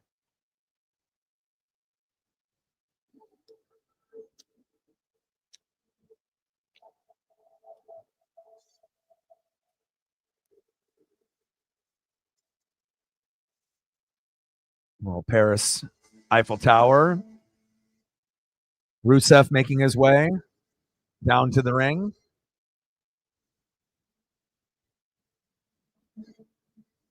The AEW run with Rusev, I know that, anytime you end up, not getting your contract renewed or you decide to test the waters, Rusev is, better in WWE, I believe, than in AEW or anywhere else. But, it's like when you have so many wrestlers and whatnot, and you're, going in this, kind of new wave and this new direction under TKO and Triple H, sometimes certain individuals kind of get left on the back burner and you don't really know, like, what to do with them. It's like, they're valuable to a certain degree, but can you make it like something where the fans can buy in? And obviously Rusev's popularity, I think that, after going to AEW and now coming back, it's not really the same as it was with the whole Rusev Day and everything from back in the day with Lana. So, but we will see how this match turns out between Rusev and Sheamus.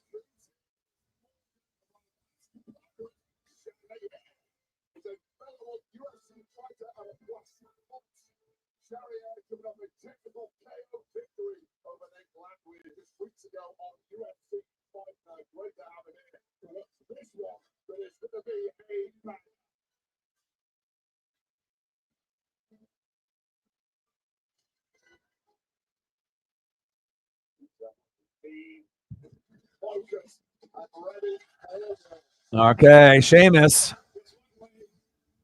another underappreciated wrestler, a guy that's always come to work and done his job, but hasn't really had a title run in a long, long time. And again, there's a lot of wrestlers to be able to accommodate to, but another individual that I feel that is underappreciated, just like Kevin Owens and Sami Zayn. And nice that Sami Zayn finally got the belt there on SmackDown, regardless of what title it is. Any title is, fantastic for someone like Sami. And the physicality is going to be extreme.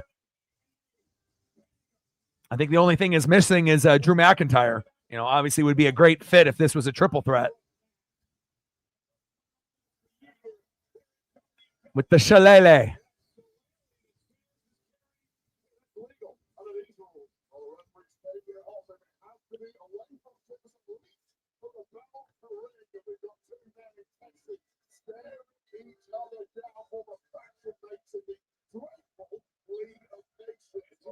All right, top of the ninth, 4-2 Mariner lead. Come on, Seattle, hang on to this victory. And we got Sheamus spitting on his hands, and they're going at each other already. Rusev and Sheamus, punches to the head. And I feel like if this match was in any other location but here, it would probably fail. Imagine if this was like in America. Crowd would not be into it. They would be silent, sitting on their hands, regardless if there's weapons involved. It definitely would underwhelm. So that's maybe the one thing that they have going for it here is being in Paris. And you're going to hear, a few pops here and there, but really they're saving their voices and energy for Cena, Logan Paul, and then obviously the main event. That's when you're going to hear them get a little bit louder here in Paris.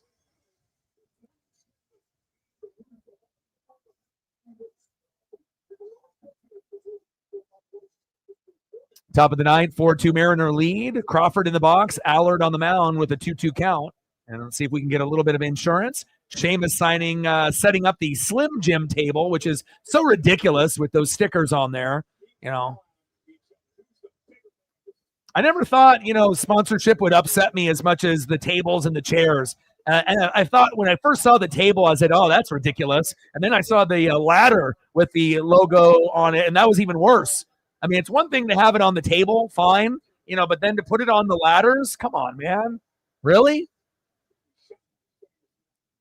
It just looks out of place and cheesy. It definitely doesn't belong,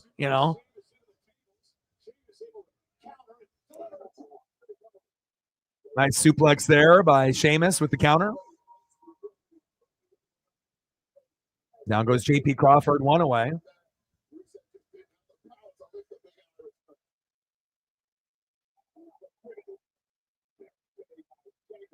The Celtic Warrior, a four-time world champion, has a Hall of Fame resume.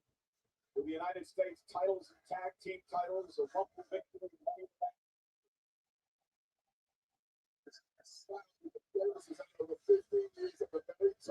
Cole Young at first. Randy in the box.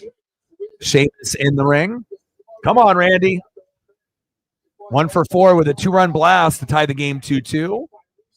Weapons are now being involved between Sheamus and Rusev. Kendo stick.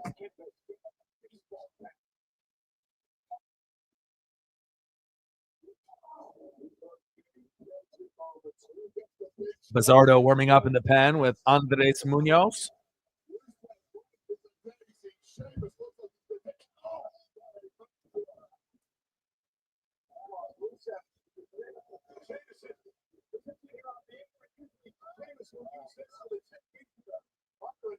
Rusev giving Sheamus a little bit of his own medicine. 2, 3, 4, 5, 6, 7, 8, 9, 10, 11, 12, 13.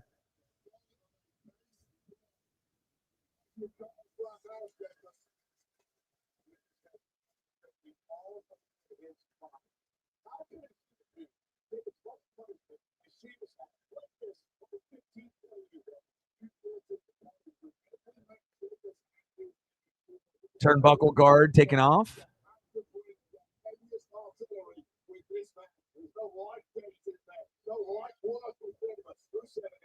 Turnbuckle padding is exposed.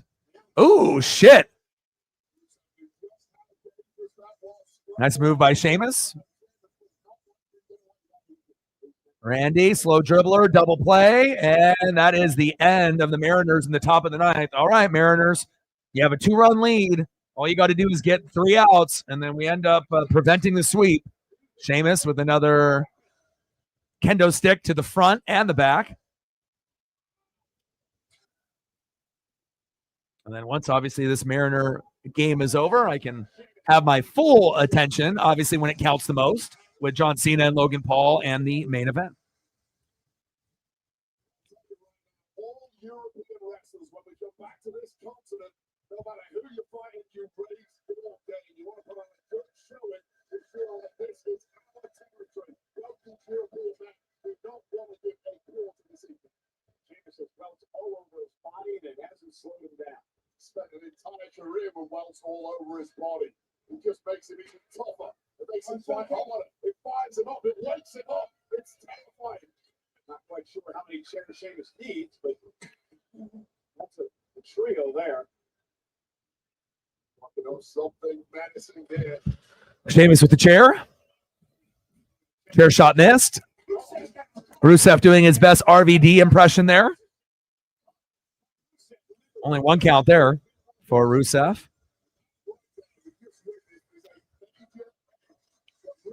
I miss Bill Alfonso, Sabu, and RVD, baby.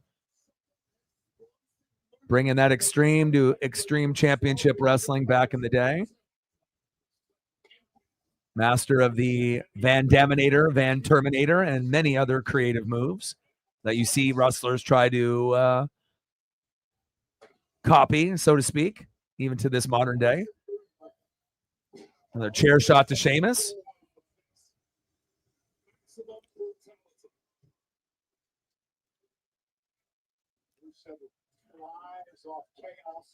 And another thing that RVD and Sabu were known for, making sure that chair is in place for high-risk maneuver.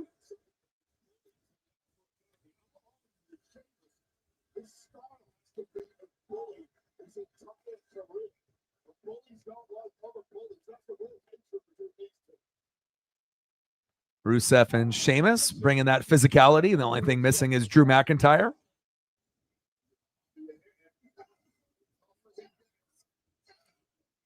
Big kicks to the fucking face. Sheamus is a tough son of a bitch, dude.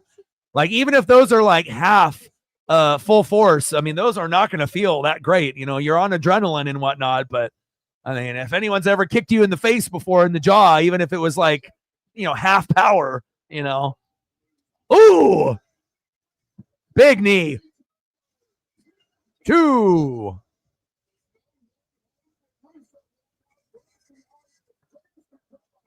Crowd starting to get a little amped up here.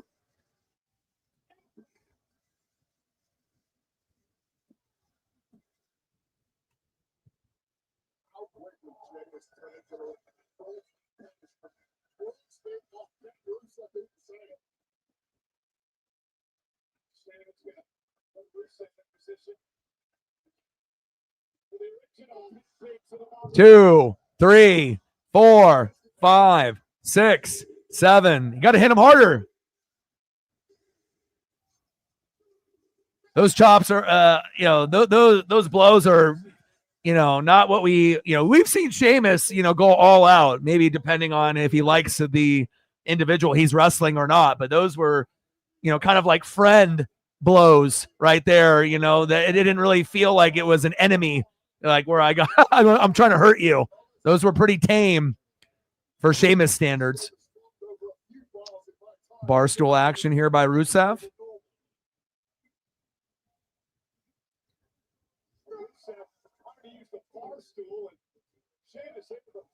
Again, with a little bit more force. 1, 2, 3, 4, 5, 6, 7, 8, 9, 10, 11, 12, 13, 14, 15, 16. Wow.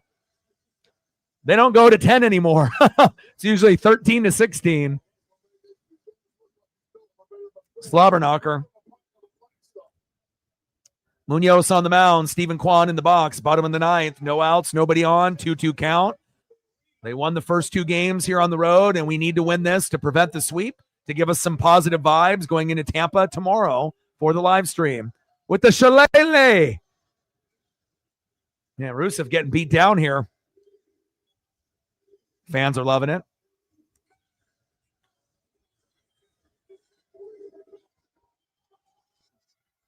Little kid there in the front row. Can't even believe it.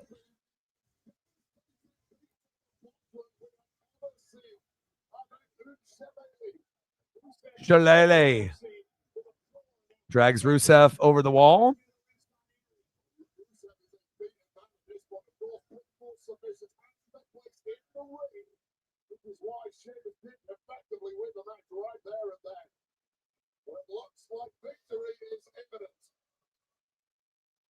Sheamus sending Rusev up.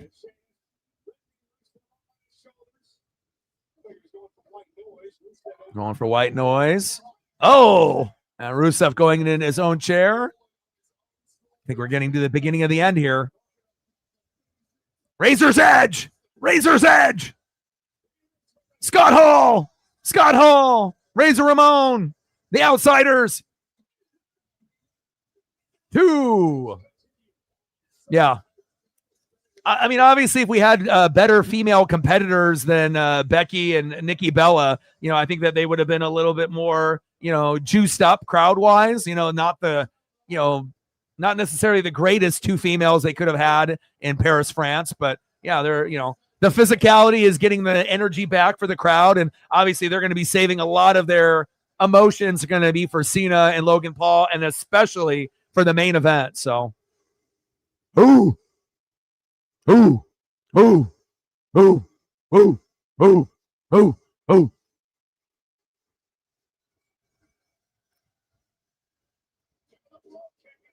Rogue kick denied. Rusev says not today.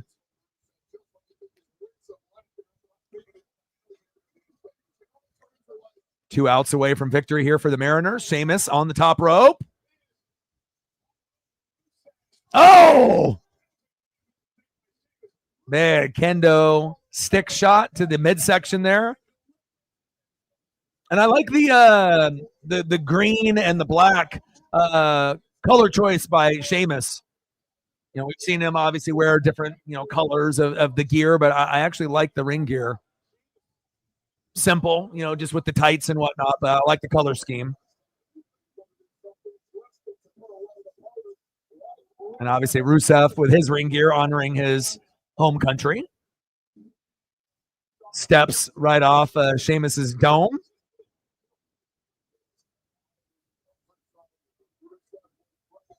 Come on, Munoz.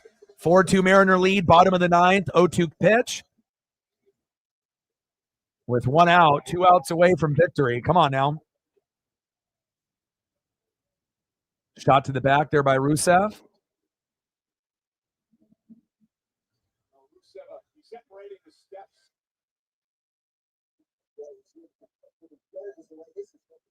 Come on, Mooney. We can't have any meltdown. Smoke them. Schneeman in the box. Munoz on the mound. Rusev. And Sheamus getting folded up like a lawn chair in the bar.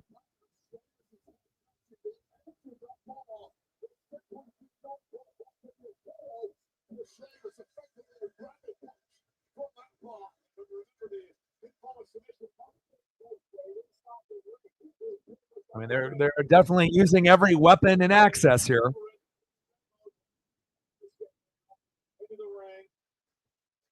In control.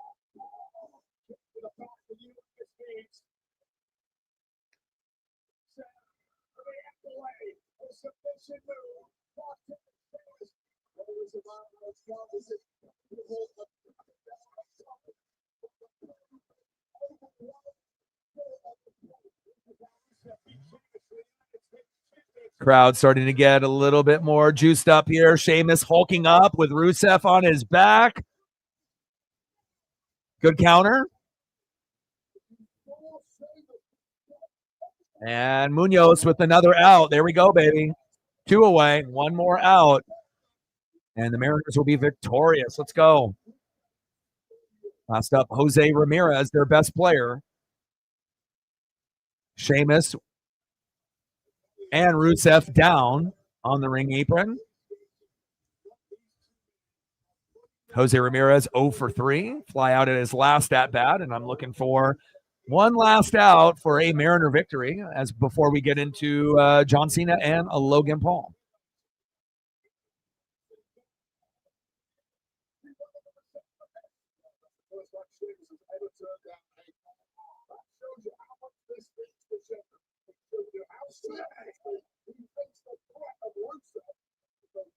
And right there, what a catch by Josh Naylor, and the Mariners win. Let's go. That's what I'm talking about. We needed that desperately. All right, now I can focus fully here on the WWE Clash in Paris. And that would have been the other stream that I would have done if I wasn't doing this today, but got a chance to watch both at the same time, so no regrets. Plus, it's always nice to be able to hang out with the wrestling crew at least once a month.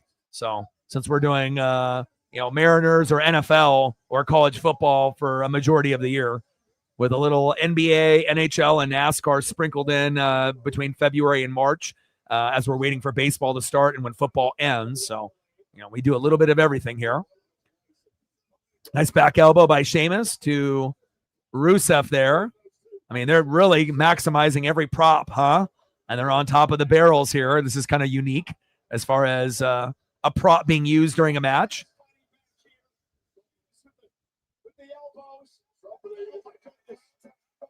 Oh.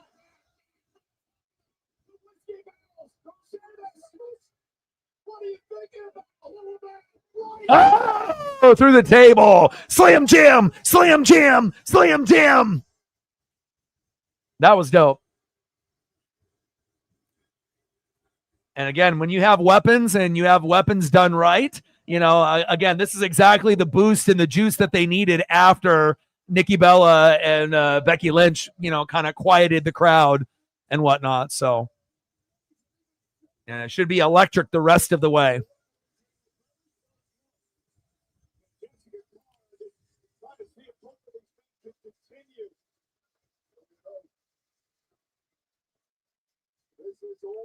Maybe got the wind knocked out of him slightly there.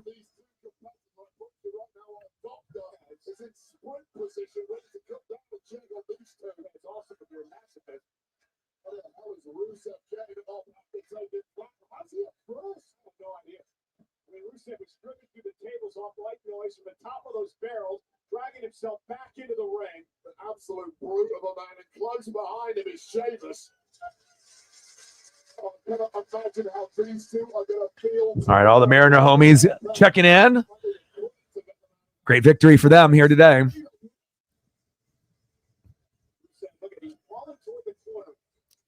Sheamus and Rusev sacrificing their bodies here for the crowd in Paris. Rusev with the shillelagh.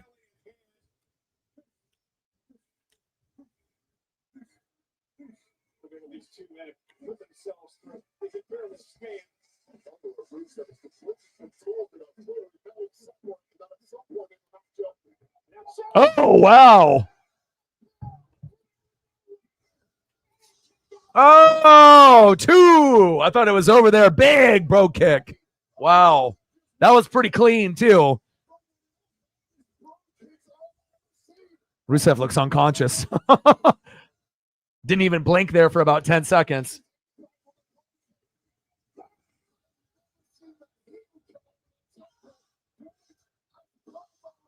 And Rusev is a tough son of a bitch, too. I mean, let's not deny that fact either. You know, Drew McIntyre, another tough son of a bitch also. But again, you know, for two guys that typically don't get a whole lot of love anymore, you know, maybe some guys, you know, have taken their spots, so to speak, you know, being a little bit older on the OG roster, definitely putting on a performance here in Clash in Paris, last PLE here on Peacock. And now the fans are starting to get a little juicy and a little oozy. Oh, big knee.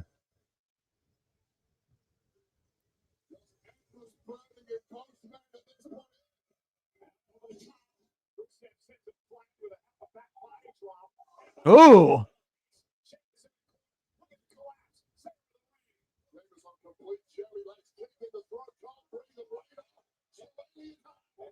Oh. That was pretty clean.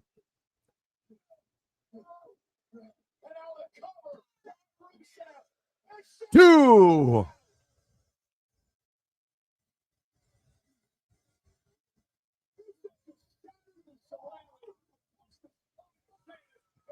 Rusev losing his mind. But I mean, based off toughness and physicality, it is a pairing that definitely works for sure. Based off body size, height, arsenal of moves, and obviously the ability to use the props to the fullest extent.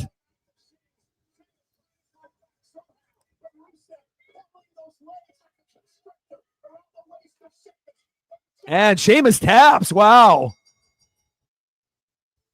Not sure if we saw that coming. There was a couple, like, you know, we've seen people like fake sell moves, and obviously we've seen guys, you know, give it their all.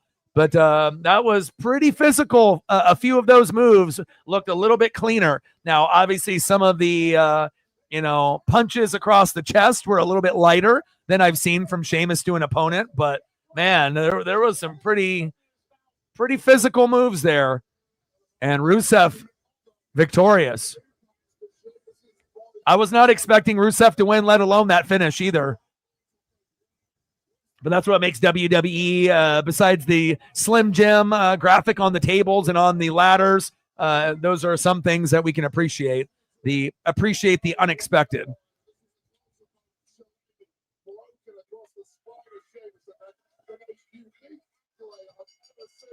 And then we're going to be going up to this next, John Cena versus Logan Paul.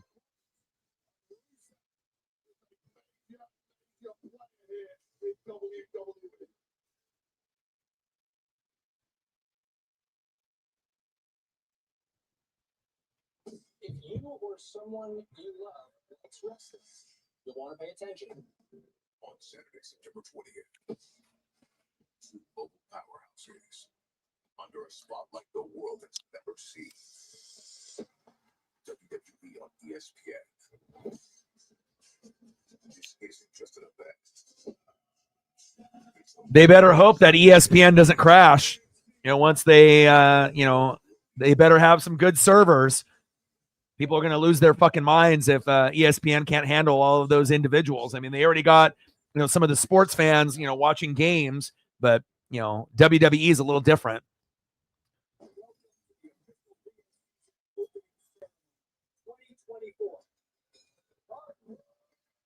All right, we're down to our last two matches here tonight.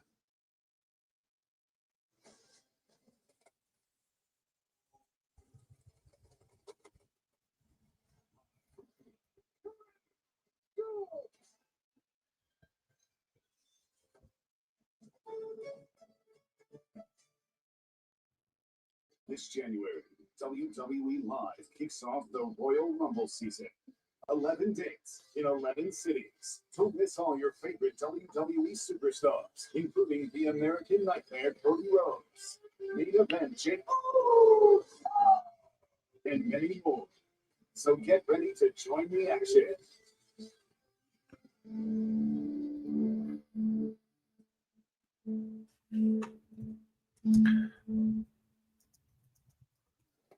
This is such a blast that can opens up the entire piece here in Europe. We're coming back just after the January 1st in 2026. The WWE is returning to Europe for an 11-city tour. Visit WWE.com/events to register now to receive exclusive pre-sale opportunity.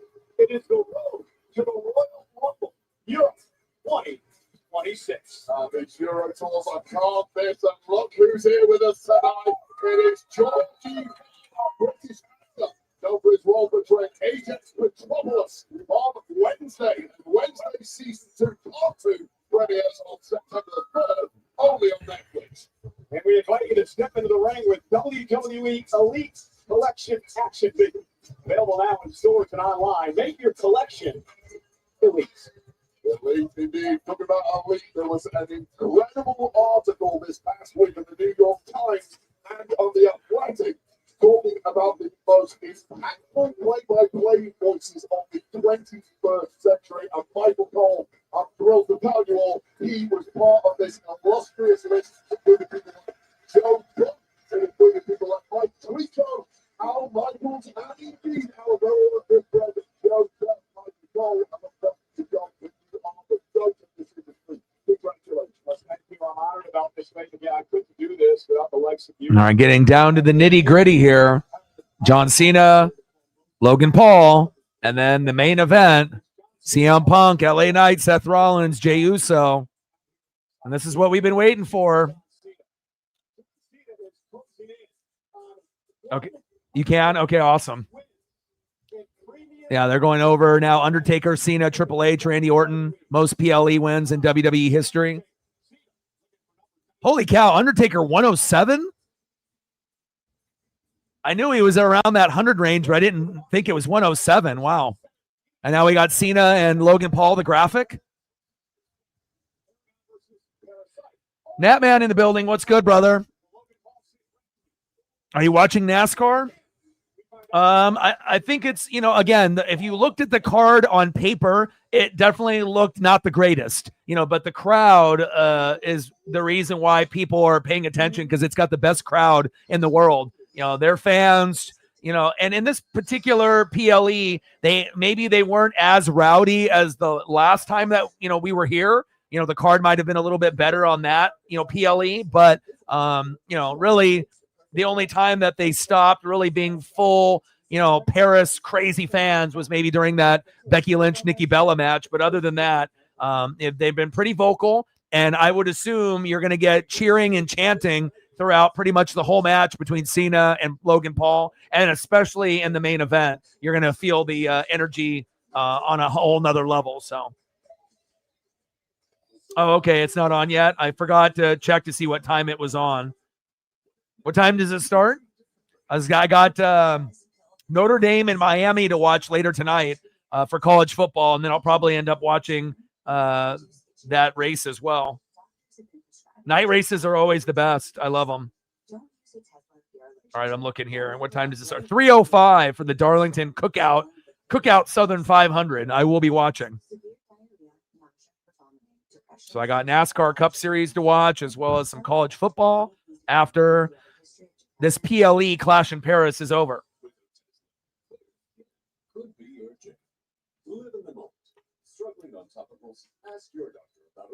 Yeah, but so far it's been pretty good. I mean, considering it's not WrestleMania, it's not SummerSlam, it's not Royal Rumble, it's not Survivor Series, it's not Money in the Bank, but for a PLE. It's nice to be able to get with some of the wrestling homies once a month. Unfortunately, since it's Labor Day weekend, some of the individuals are busy right now camping or out of town. So, it would have been nice to be able to have the whole wrestling crew here, where we get together once a month for a PLE. But, we're making the best of the situation.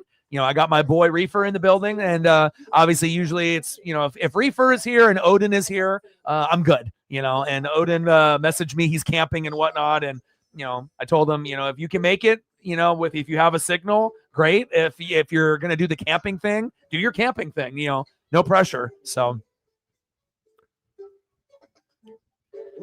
Notre Dame and Miami. I got Notre Dame. I think Miami will be pretty competitive, but obviously Cam Ward going to the NFL, they're probably not going to have the same type of offense as they did with Ward. So I'm going with Notre Dame tonight. Ducks look great. Obviously game one, but when you play Montana State, that's not even, the same tier of an opponent, compared to some others that had some tough opponents and whatnot. But, I definitely think Dante Moore will be a top 5 Heisman candidate, and he'll be more than likely moving up the ranks, not like Arch Manning, who supposedly was going to be the Heisman winner, number 1 team in the country. And if he was so good, why did Quinn Ewers play over him last year? His throwing mechanics look terrible, his footwork is terrible, and hopefully Texas can rebound. But it was a low-scoring affair. Texas has an elite defense, but Ohio State clearly is the number 1 team in the country.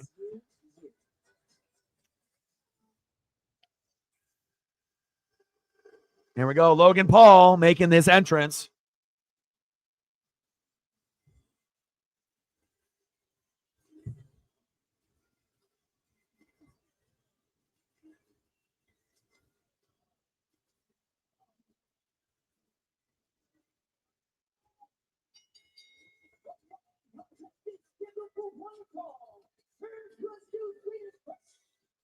Even though Logan Paul is a douchebag, on social media and whatnot, right? As far as a WWE personality, on the mic, in the ring, he fits in perfectly. He doesn't even have to try to be a heel. Like obviously when Dom, had the transition of being a face and then grew the hair out and the mustache and obviously joined Judgment Day. That was a good grooming process to be able to mentor him the right way. And now Dom is fantastic. And, with Logan, he's always going to be hated based off who he is as a person and on social media, playing that role and that character as well. But as far as being a wrestler, he definitely has proven, even to the haters, that he does belong. And it'll be interesting to see what we get with Logan Paul and John Cena here tonight.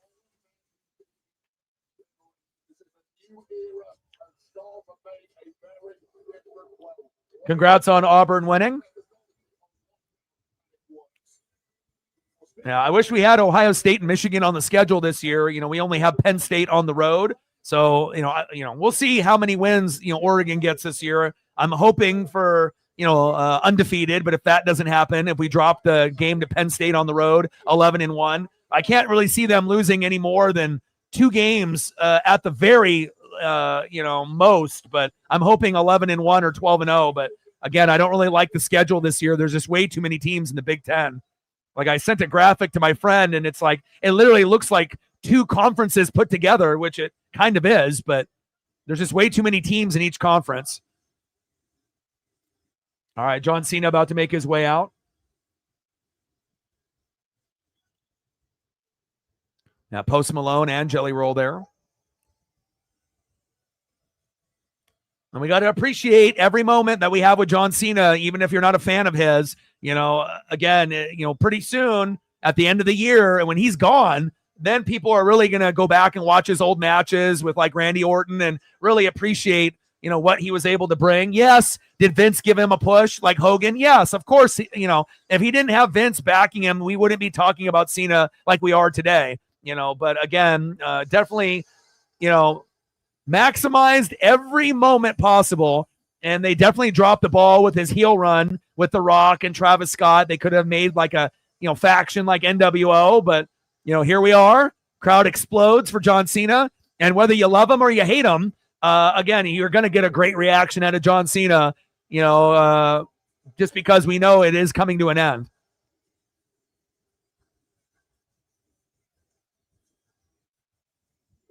Look at the crowd, man. And again, Paris's crowd is unmatched. European crowds are great. Canadian crowds are great. American crowds are terrible. Unless you get that show in Chicago or New York where you have a big event like CM Punk making his debut, then they'll be loud. But overall, Canadian crowds, European crowds, pretty much anywhere besides the United States is insane. But Paris, France, definitely top tier. And again, it definitely gives you some chills, and I imagine it does to the wrestlers as well.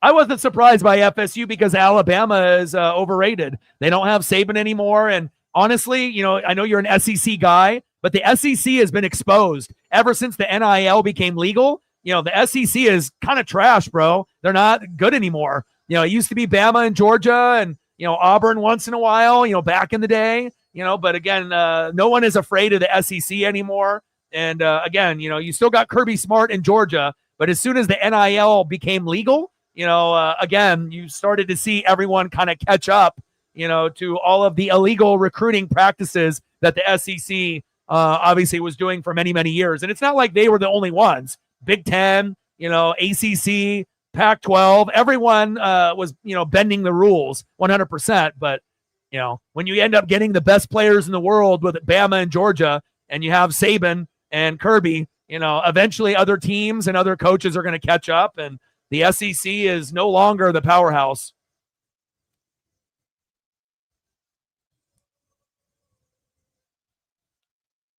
Yeah, I agree.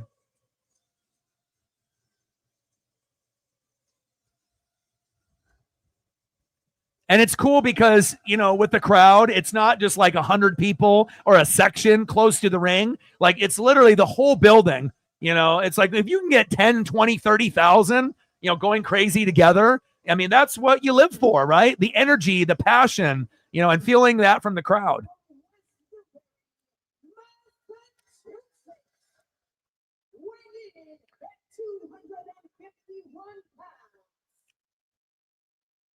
He is the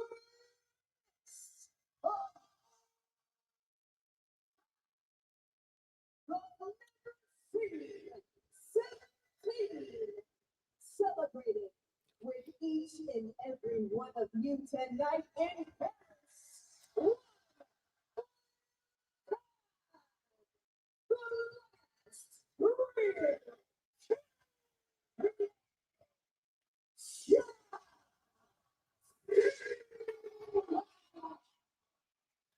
I got the headband. I got the wristband still in the plastic from the early 2000s when he came in.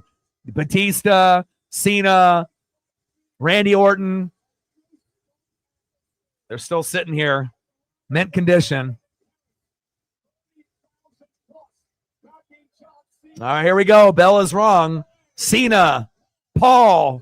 Here we go. Clash in Paris. Yeah, I like the never seen 17. It's very slick. And now this feels like a soccer crowd, and again, that's what I've always wanted the American crowds to embrace. It's okay to be chaotic together, and I feel like some, people, they try to be seen and they kind of are a little extra when they don't need to be, but when you're in an event like this, you can end up, showing that emotion together and way to set the standard. Paul with the headlock here on Cena early in the middle of the ring. Global broadcast on Peacock. Clash in Paris, the last PLE on Peacock ever since it's transitioning to ESPN, which is terrible, but it is what it is. Cena with the reverse headlock now in the middle of the ring. This is going to be a lesson in respect for Logan Paul tonight. Teach Logan about respect in the WWE ring. Clean break by Cena. Yeah, but also, Doug, it's not like Ohio State won by 20. I mean, it was a low-scoring affair. They both have great defenses. It's just that Sayan played better than Arch Manning.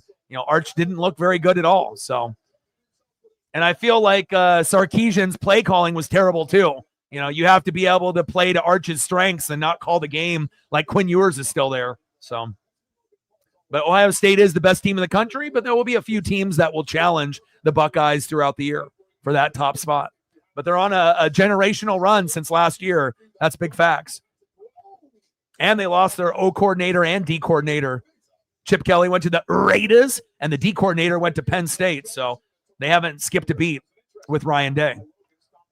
And if Ryan Day didn't have Chip Kelly, they wouldn't have won last year. Facts. Little gut shots here. Body blows by Logan Paul to John Cena.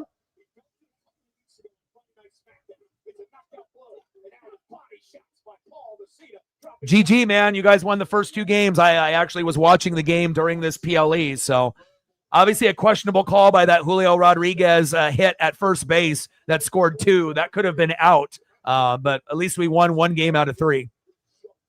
But you guys won the series, so congratulations. We swept you guys in Seattle at the beginning of the year, and you guys got a little bit of payback on us.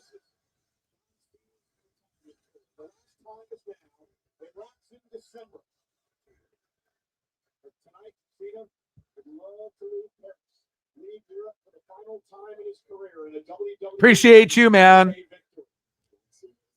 Thank you so much. And again, I want to let you know how big, the support has been from you, every month, when we end up doing a PLE. It really does help out a lot, not only taking care of Paisley, but just making sure that, I can get a certain bill paid on time, or if I can get her dog food for a month and make sure I'm not worrying about that. So thank you so much. Reefer with a $75 dono, 25 to go to hit the goal. Thank you so much, man. The Never Seen 17, my guy.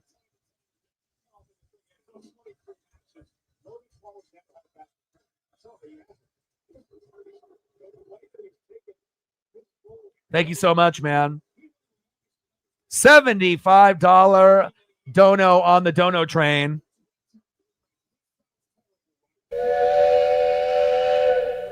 The dono train appreciates you. Thank you, my guy.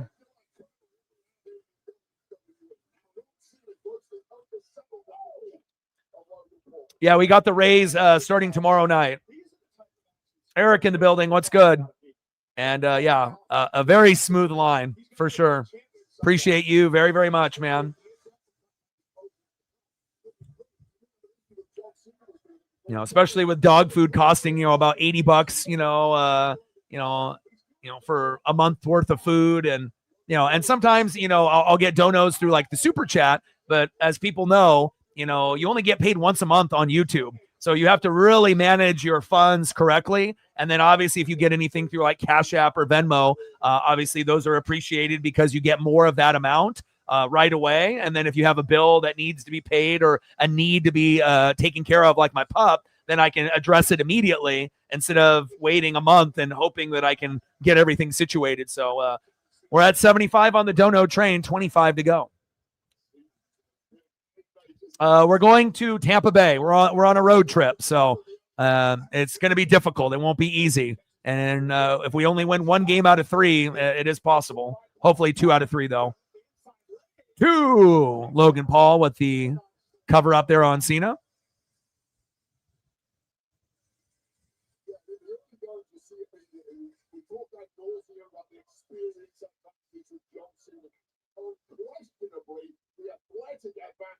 In the hands of the younger man Logan Paul here, who can do anything in that ring. He can fly with the best of them. He can slug it out with the heavyweights, and it's even turning into a competition from his latter years here through WWE.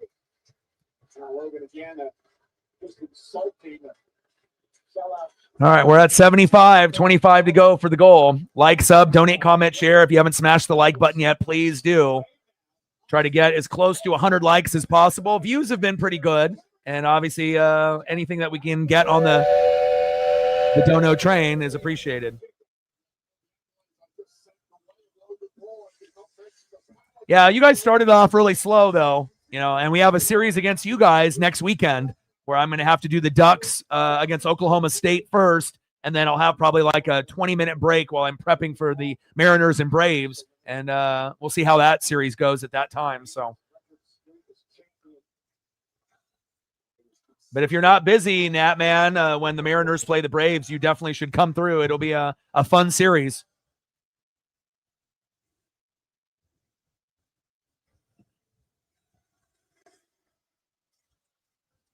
Crowd is great. Look at this crowd reaction. Definitely makes you feel like it's a soccer crowd. It's like the closest thing that you can compare it to if you've ever, I mean, and I'm not really into soccer. I don't watch it like a lot of people do. You know, I'm more of a football, baseball, wrestling kind of guy, NASCAR, you know, like do I watch a little bit of basketball, a little bit of NHL, you know, when it's World Cup, I'll pay attention, you know, but I don't really, you know, have a favorite, you know, individual like Messi or Ronaldo or something of that nature. But man, this crowd is definitely giving me soccer fan vibes for sure. It's in Atlanta. We're on the road, I believe. Big uppercut, a running uppercut. Cesaro-like uppercut from Logan Paul to Cena there again. Another wrinkle in this new stride. Yeah, we're on the road. We're in Atlanta. We're on a road trip. So 3-game set against the Rays, Monday, Tuesday, Wednesday, Thursday off. And we have the NFL, obviously starting it off then. No Mariner stream that day. And then on Thursday, we'll do Cowboys, Eagles. And then on Friday, we start the set with the Braves on the road. So we're going to have fun. Rays for 3 games, Monday, Tuesday, Wednesday, right? NFL on Thursday, the debut. And then Friday, Saturday, Sunday, the Mariners and Braves on top of doing, you know, some college football with the Ducks in Oklahoma State, as well as, you know, some NFL on Sunday as well. And then it's Ravens Bills on Sunday night, which I'll be doing too. So I'm going to be very busy. Hopefully my voice doesn't disappear, but I'm going to definitely work hard and grind. Cesaro.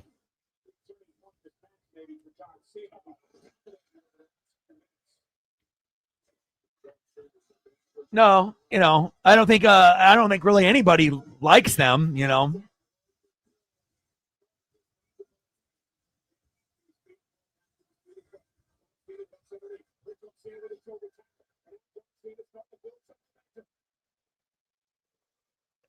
I don't know. It's kind of a weird day and age that we're in with the internet, you know, where, you know, you can be a douchebag and you make a name for yourself. You can be, you know, a digital prostitute and make millions of dollars, you know, and people think that's a flex and whatnot. It really isn't. 5-knuckle shuffle. But I guess that's the, you know, world that we live in now. You know, but again, if you can find a way to make a living for yourself and still have a soul, you know, that's kind of the, you know, the ideal. But lots of people have sold their soul for money. That's for damn sure. Logan Paul.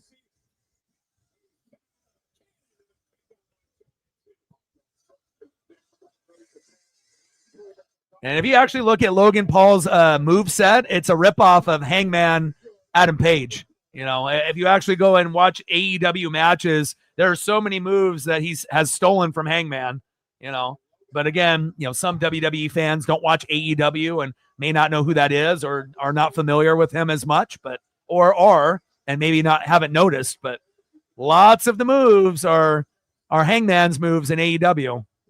And nice counter there by John Cena, putting the knees up. A little F you. AA attitude adjustment. 1, 2, 2.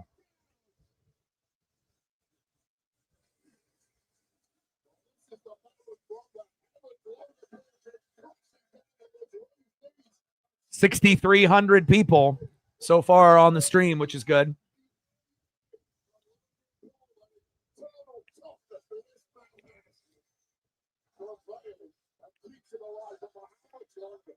But I'm definitely looking forward to see how this PLE ends. I got Notre Dame and Miami coming up in a couple hours, as well as Darlington for NASCAR Cup Series. It's going to be a fun Sunday. Cena, counter with the AA. Nice athleticism by Logan Paul. The octopus.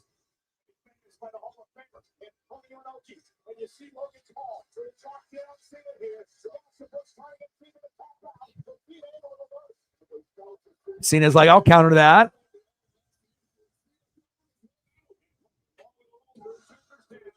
2. There you go, Cena.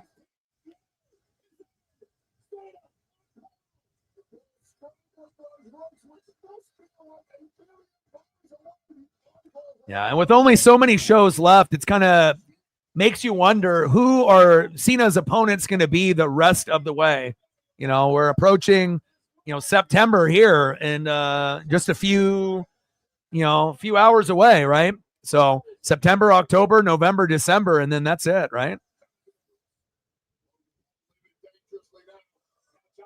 Oh, good sell by Logan Paul. 2. Good sell by Logan there. And nice job by Cena. Woo!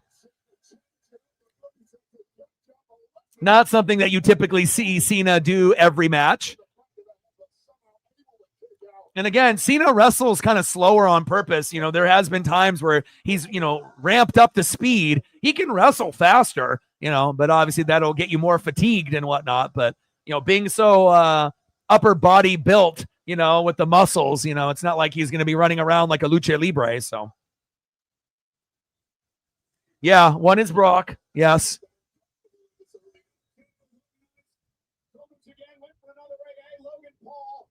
Logan with the counter. 2.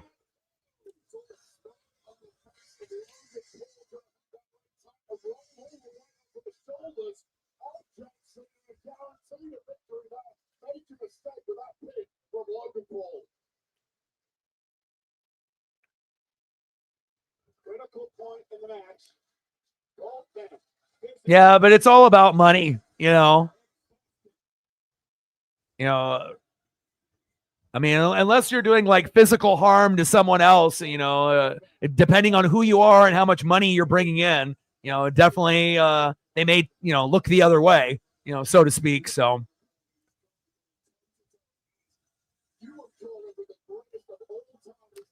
I mean, we haven't really seen too many more natural born heels more than Logan, already very hated globally, based off him and his social media. And then, coming to WWE, he doesn't really have to be someone that he's not. I mean, ooh.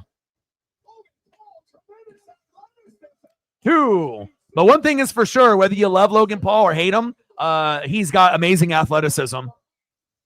We've seen Bad Bunny, do his thing. We've seen Pat McAfee, do his thing. And obviously Logan Paul, working on his wrestling pedigree, so to speak, on the daily.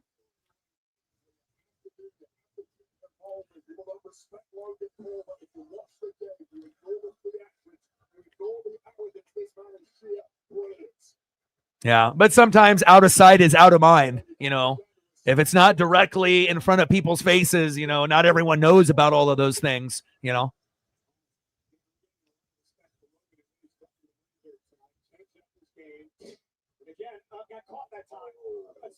Oh, nice move there by Cena. 2.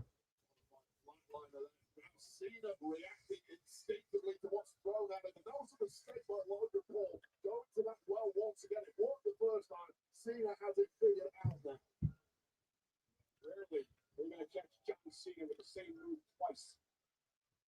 Cena is hurting in a big way. This is when old father time starts catching up with you, John. Rolled back the clock and they only go into this one. But you're in deep. Logan Paul and John Cena making their way to the middle of the ring.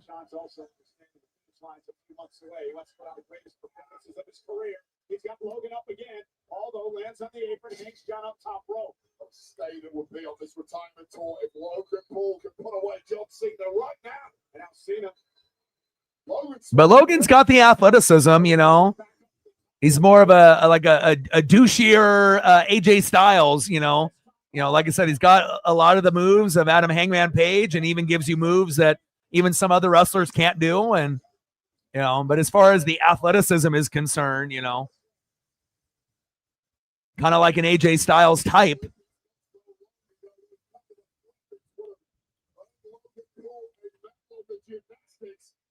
No, he'll never learn. I mean, especially with the money that he's made and the people that follow him on social media, a lot of the kids and whatnot, like once you're that way, you're going to be that way forever. There's nothing that, he could end up losing his job at WWE. He could end up losing the sponsorships. It's not like anything's going to change. It's not like he's going to have a moment of reflection and say, oh man, I'm not that good of a person. I mean, in his mind, as long as he's making money, that's all that matters. But that's also another reason why he got a job here. It's because of his mouth and his attitude, right? Mike's skills, being able to, do what he does on social media. And then obviously his in-ring skills are the thing that surprised, I think, most people. They knew he was athletic, but not this athletic. And he's definitely gotten better and better over the years. I'm not a fan of him, but again, if that's what WWE wants, then, they got it. It's all about cross promotion and selling out and making money. 2. Yeah, very similar to the Baron Corbin finisher. Agreed.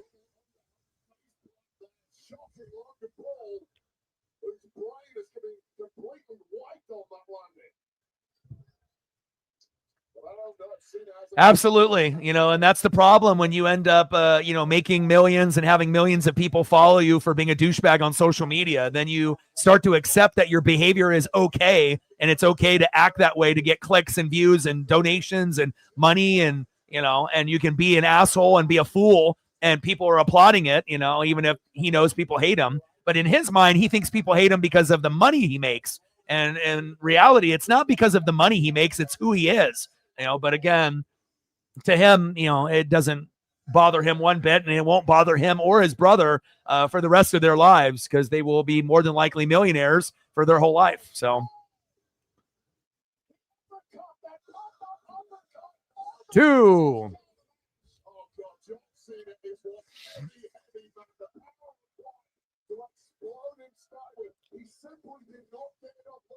Sarah in the building. What's good?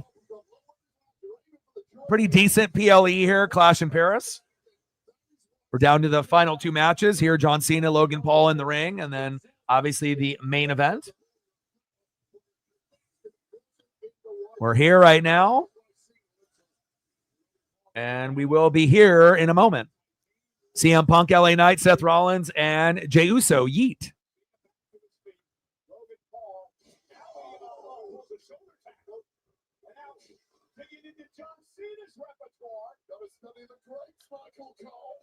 Yeah, but also, too, you got to also think Logan Paul may be the most hated wrestler in WWE, but not only that, he might be one of the most hated people on planet Earth, and that's the big reason why they signed him, knowing that, there never needs to be a face run with Logan Paul. What would be the point of him being a face?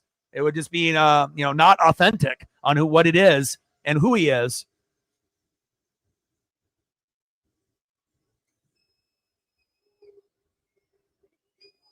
I mean, really, the one thing WWE has control of is if they give him gold and for how long.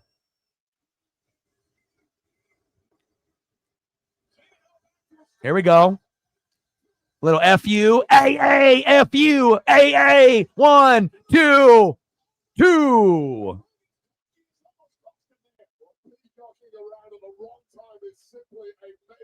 Yeah, I would agree with that. The brother is a little bit more likable.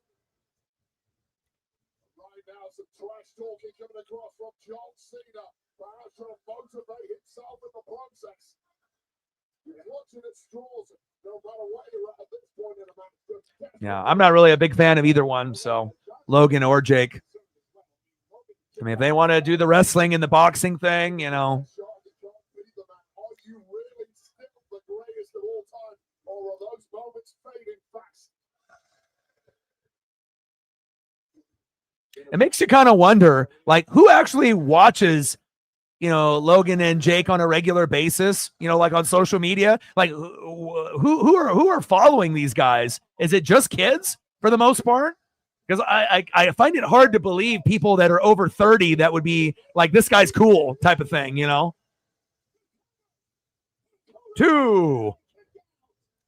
I mean, is it just kids and that's it? With the occasional adult sprinkled in here and there?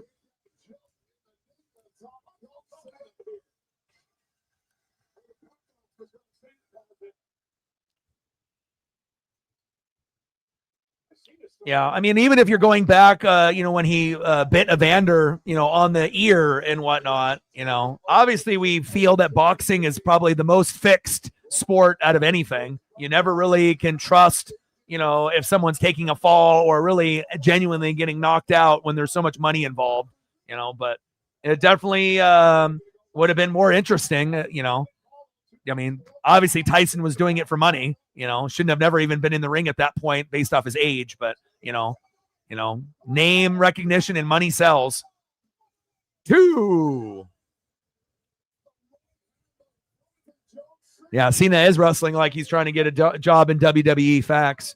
Well, he's just trying to give, the fans one last, this is me, and I want you to remember the good side of me, not, being washed and old like we see some of our favorite, players in NFL, MLB, NBA, NHL, when they're washed and they're just trying to collect the paycheck and they look like a shadow of themselves. But, Cena is built a little bit different, especially being in that generation with Batista and, Randy Orton, Brock Lesnar, The Rock, It's not about just physical abilities. It's about legacy. Logan Paul on the top rope, 5-star frog splash. RVD, Eddie Guerrero-esque. Down to the other turnbuckle now, going for another.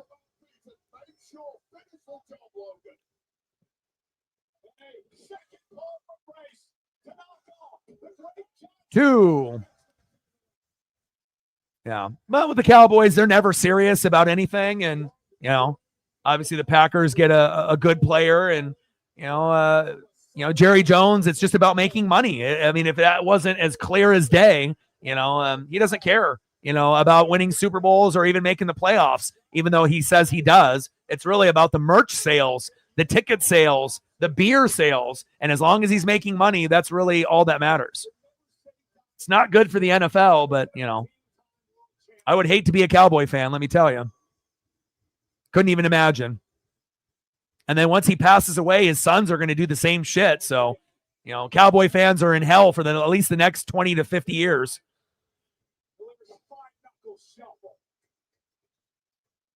I mean, unless at some point they sell or get bought out with a scandal. Roll through. Oh. Little AJ Styles action. Let's go.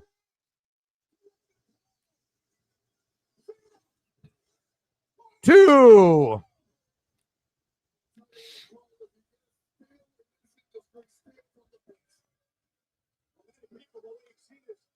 Yeah, agreed.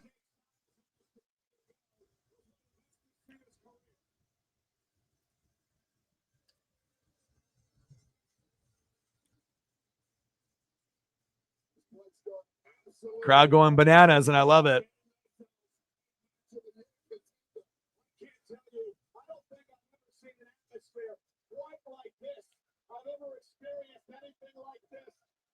See, I was expecting it to be more like this throughout the whole PLE last time. The crowd last time was better than the crowd today, but they're still bringing it more than everyone else.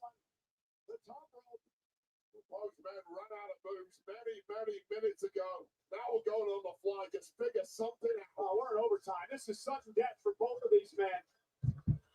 Yeah, Iowa looked good. Oregon looks good. Arch Manning looks terrible. And again, we'll see how it all plays out. But I assume that we'll go 10-2, 11-1, or 12-0. No Michigan or Ohio State on the schedule, which is unfortunate. Biggest game is Penn State on the road, which we could lose. But I think this team is better than last year's team, honestly. Dante Moore looks like he'll be better than Dylan Gabriel. It's better to have a righty than a lefty. So I'm liking our chances to do some damage. AA. And they're going to do another one. 1 AA. 2 AAs. Oh, countered. Ooh. Oh. Another AA. FU, FU, FU. AA. And Cena with the victory.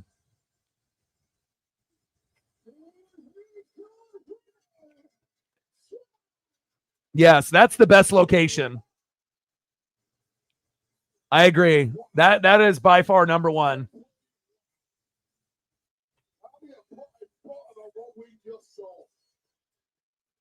You know, he simplified the playbook, you know, lots of new players, you know, coming in. And, you know, it definitely feels like even though we had a lot of players go to the NFL last year, it feels like this team is better, you know, as far as depth.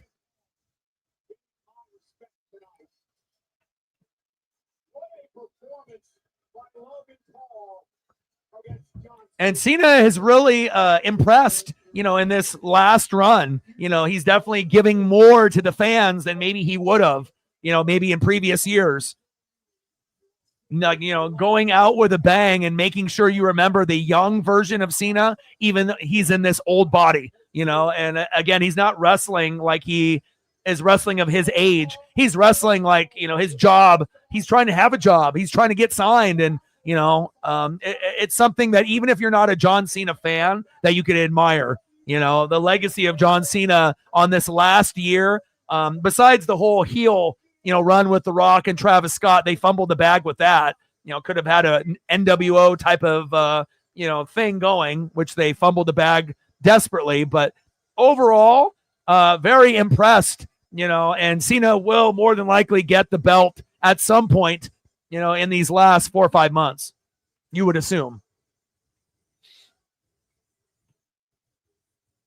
I mean, hell, in some of these matches Cena has done in this last run of retiring, he's even been faster than he was early in his career in the early 2000s. And obviously with the, you know, rivalry with The Rock a little bit after that. And that's the fan that he ended up yelling at back in the day, and ends up having a nice relationship with that young fan now. That's cool, man. Imagine being that kid, you know, and being able to meet Cena multiple times. And, you know, Nikki Bella's like, I wish that was me. Yeah, but John was smart. He married the right one. You know, John was having fun, didn't want to have kids with Nikki Bella. And again, Jelly Roll and Post Malone there. That's got to be a thrill for those guys.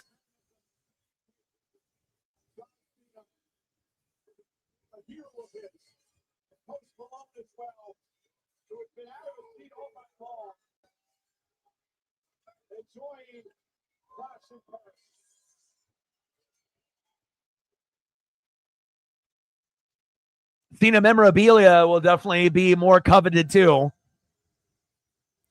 You know, especially all those original headbands and towels and wristbands. I got an original headband in the plastic still from a show early in his career in Seattle, and I got 2 wristbands still in the plastic as well. Gave the towel away to a kid, you know, to make sure that he had something to remember.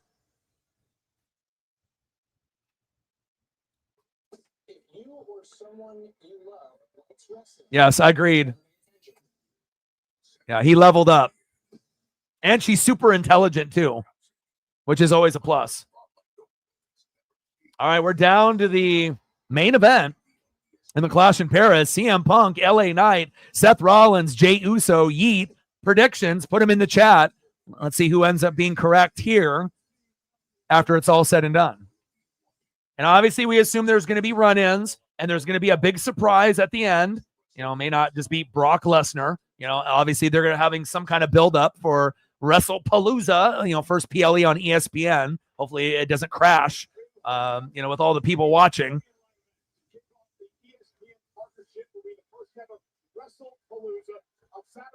So did you get a chance, Sarah, to watch all of the matchup with Iowa? What were your takes from watching Iowa? I think that them and Washington are going to be the sleeper teams in the Big Ten this year. You know, I think that we already know Iowa typically is pretty good, and they're one of the better teams in the division. But I don't think they're getting enough love. Same thing with Washington, the Huskies. I feel that with Damon Williams, he's very, very fast as a quarterback, and he's got a great skill set. I feel that those will be the 2 teams that start climbing the ranks. And obviously Ohio State is king. And then Oregon is going to try to, you know, be that team right below them. And hopefully we will be this year.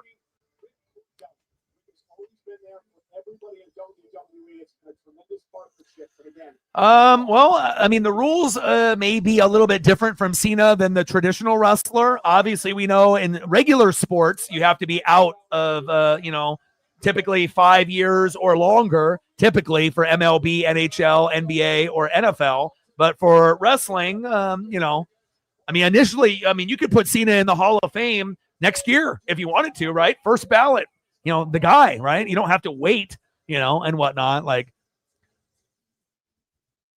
Clash in Paris is presented by Season, the ultimate entertainment festival with live shows. yeah, but obviously Dante Moore and Decorian Moore, Dak is kind of like DeAnthony Thomas and whatnot. So it's the first time that we've had a LaMichael James, DeAnthony Thomas kind of player. And that's kind of a reason why we got obliterated by Ohio State. The defense let us down, and we didn't have any really electric players, besides Tez, and we needed more. So, but I'm excited about this year for sure.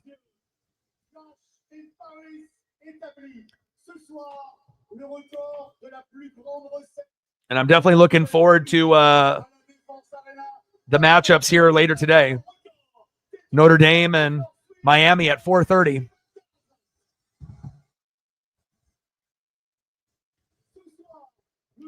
So I don't know the last time that I saw you or not. I think I mentioned it to you, but Mike has been popping in here and there.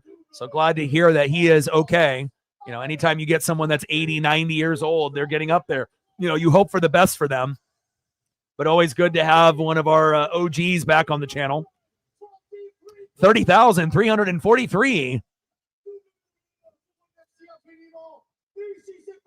Yeah, those are two of the top 3 defenses in the league, Ohio State and Texas. Defenses look great, but offensively, Sayan looked better than Arch. Arch is not going to be a Heisman winner. He is not going to be the first pick in the draft, and his mechanics look terrible. Sidearm throws, footwork terrible, and we'll see when he plays shitty competition if he gets better. There'll be games where he throws 3, 4, 5 touchdowns in a game, but yeah, definitely not as good as Peyton or Eli, and never will be.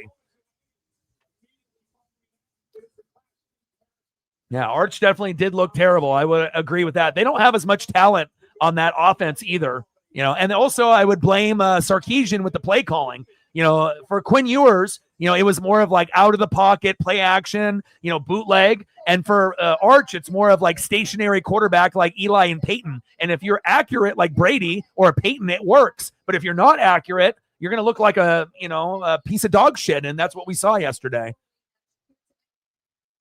Seth Rollins coming out looking like one of the members of the boys. You have no Braun Breaker. You have no Bronson Reed. For the first time since WrestleMania. Let's go, Seth. I know the Arches adopted memes were already coming out after like the first or second drive on the internet last night. So they had a photo with Peyton and Eli pointing, and then it says you're adopted and whatnot. So I'm all alone out there tonight. yeah, Bama's terrible too. Our world thinks that puts me That's what happens when you don't have Nick Saban. Nick Saban, was a great coach, a great motivator, and a great recruiter. You're not going to get that with DeBoa. He'll get fired pretty soon, but the buyout is like $70 million. That's why they haven't fired him yet. And again, if they don't get anybody like a Nick Saban, Alabama will never be good again. It'll take a long time or the right type of guy, to make him good again. I have never needed anything. I am a multi-time. Yeah, no Braun, no Reed. New member will show up tonight. Who's going to be the new member to join the faction? In the history of this industry, never needed anyone. And tonight, I am going to go out there and remind the world why I am a visionary. I am a revolutionary. I am Freaking Rollins.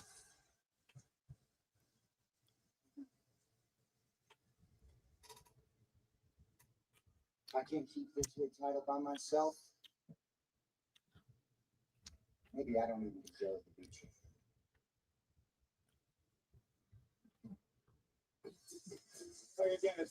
But on the bright side, at least the ACC is, at least on the Florida State side, they look like they've gotten quite a bit better than last year. But obviously Clemson, dropping the game to LSU. Klubnik was supposed to be a Heisman hopeful as well. He didn't look good. So again, for all the hype for Arch and Klubnik, Maybe Dante Moore and a few of these other guys are going to take the spot. And, I wouldn't really be shocked if Dante wins the Heisman this year, but we have to win on the road against Penn State, which will be extremely difficult. But I don't really see us losing to anybody else on the schedule.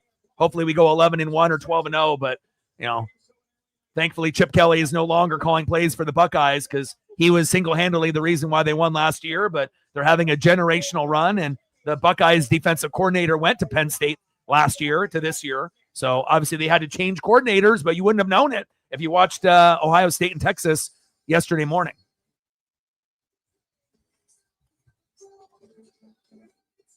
I did not. Unfortunately, I don't really watch the show as often as I did, when Kay and Nate were on. That's when it was great, but and Traeger obviously went to ESPN and whatnot. And, I don't know, man. It's like I can't really enjoy Good Morning Football or Pat McAfee show anymore. It used to be awesome in the original days, but it's just not. I mean, will I still watch occasionally here and there? Yeah. I mean, during the NFL season, maybe, but not every day from beginning to end like I used to. That's for sure. With the Bank of America customized cash rewards Visa card, she'll earn 6% cash back in the category of her choice, like online shopping for the first year from account. Parents did. Nice. So wherever life takes you, get the card that rewards you for saving. All right, baby. Clash in Paris. It's not like Lyon, but again, crowd is still a billion times better than any American crowd. Canadian crowds are undefeated. European crowds are undefeated. Too bad we can't have more PLEs than just Lyon. And it was great to see Sammy win the belt. Again, I feel him and Kevin Owens are the most disrespected. They need a push and they need gold. Same thing with Montez Ford. You can get clearer skin and reduce itching and flaking. Doctors have been prescribing Otezla for over 10 years. Don't use Otezla if you're allergic to it. Get medical help right away if you have trouble breathing or 78 subs to get to 21,700. Severe diarrhea, nausea, or vomiting, depression, suicidal thoughts, or weight loss can happen. Tell your doctor. Odin is camping. He wanted to be here and wants to say hello to everybody. 6,500 views. Not bad so far. Let's see if we can get to 7,000 before the stream is up. And we got the main event. Mariners won today, so I'm happy. So far, this PLE has been pretty damn good. And Reefer holding it down to get us to $25 to our number for goal. We're at 75-25 to go. And then we'll be live tomorrow for the Mariners and the Rays on the road. Monday, Tuesday, Wednesday. Thursday, I'll be live for the NFL kickoff on NBC/Peacock. Cowboys, Eagles. Eagles are going to win that by $1 billion. And then we're going to be doing the Mariners versus the Braves over the weekend. And I will be doing the first Oregon Duck stream of the year, Oregon versus Oklahoma State, which should be a more competitive matchup than what we saw here in week 1 for Oregon. So definitely excited about that. Anytime you have a chance to lose, it definitely is going to bring out the best in our team. So let me peek ahead to see what good matchups we have for college football week 2. I haven't even peeked, besides obviously knowing what Oregon is going to be playing. So let me look.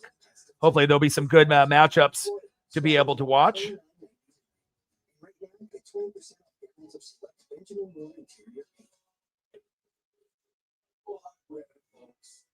With the Barclays.com capturing hearts of hundreds of millions of renters, everybody wants the secret to our success, but they're never going to get it. Will they, Craig? No, sir. Apartments.com. Ooh, the fight to find a fight.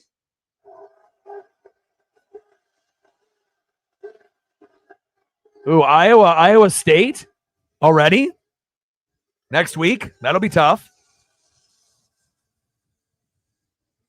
Oregon, Oklahoma State will be fire.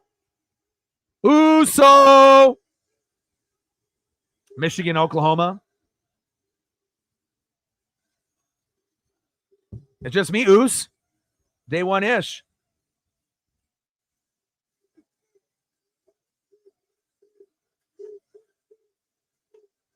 All right, we're main event time. Jey Uso, Yeet coming out first. And then I would assume LA Knight next, then CM Punk, and then Seth Rollins.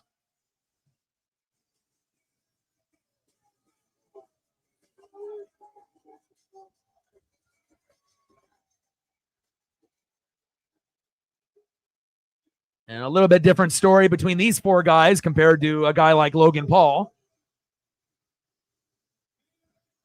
This should be interesting. Double team moves, triple team moves, some good spots, set up in the match. And, anytime you can have like a fatal four-way type of situation or a triple threat, it's going to be must-see TV, especially when you end up having, individuals like this. Jey Uso on the up and up, obviously with the yeet movement. Seth Rollins holding the wrestling world down, obviously taking over for Roman Reigns. LA Knight, another guy that's underappreciated, someone that is like a DDP, 40 years old, but still, doing it. Obviously great on the mic and obviously can still do it in the ring like DDP when he was on WCW going against the NWO. And then CM Punk, a guy that was loved and hated, in AEW or WWE, and obviously still doing it here in WWE in 2025.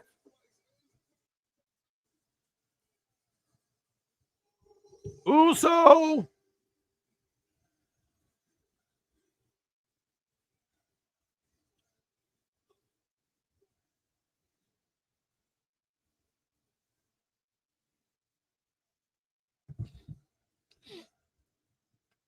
Everybody eating.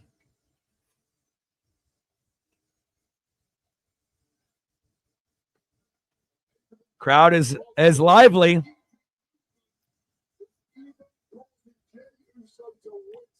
I mean, the energy out of these four guys, too, with their theme songs coming in, Every single one of them, going to get their crowd to their feet for different reasons, different legacies.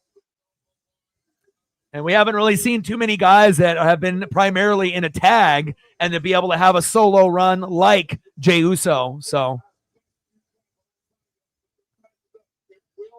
most guys that end up being in a tag, they'll have maybe a little success on a solo run, but normally known for the, accomplishments on the tag side. But, Jey, definitely a special case for sure.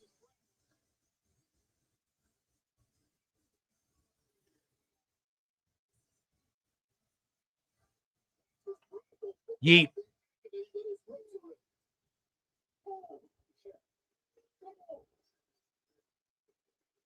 I assume LA Knight next. Yep.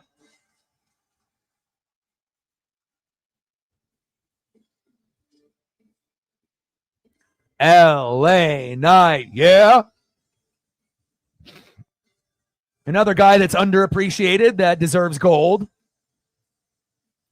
I mean, it's not like he's got 20 years to go, But it's kind of cool to be able to see guys that, end up getting the push late in their career. Not everyone is blessed on having Vince back them like Cena or Hogan, And again, sometimes, you have to go through a couple gimmick changes, a different name change, and finally find the best version of you. And that's what you get here with L.A. Knight. Yeah.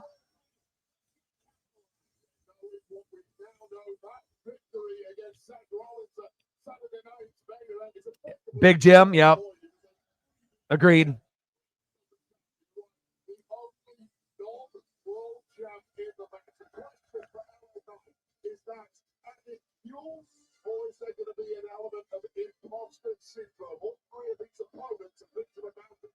Crowd not really giving LA Knight a whole lot of love.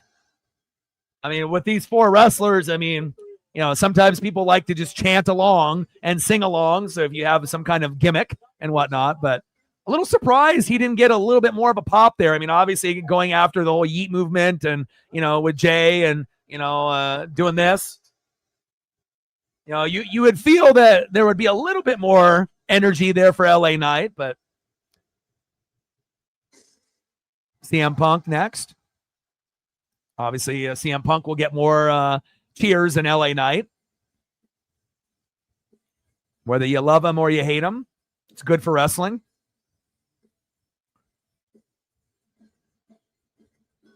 And still has one of the best theme songs, in wrestling. Facts. Cody Rhodes is probably number one, but this one is up there with it. And I still like the Jericho Judas I thought he never should have went away from that, but Jericho always reinvents himself every few months, it feels like, and sounds like his contract is up pretty soon, and Jericho will be back in WWE, and he'll definitely be a crowd favorite.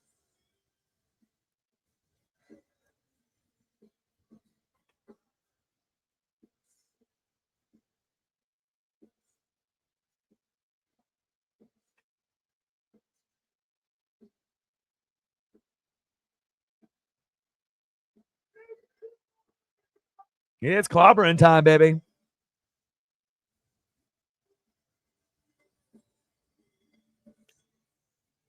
And when Seth comes out, the crowd will be in full force.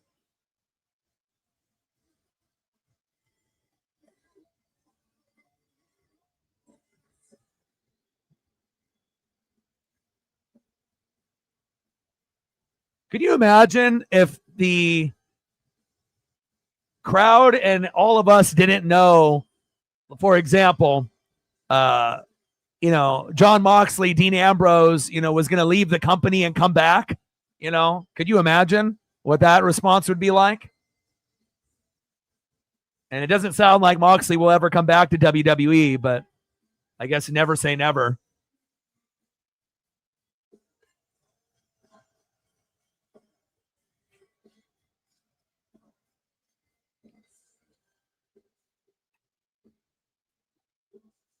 My pup is in here now.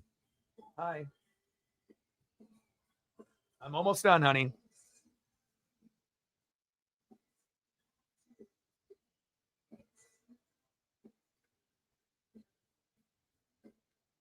She said, Dad, you're working for 3 hours and 22 minutes. Well, we got a little bit more time here.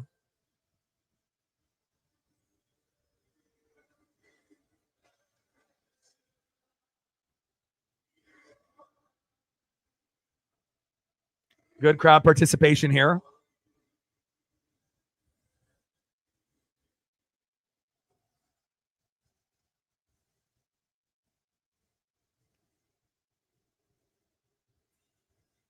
Here goes Seth Rollins. Whether it be the O with him or Sami Zayn or Becky Lynch, crowd loves to O.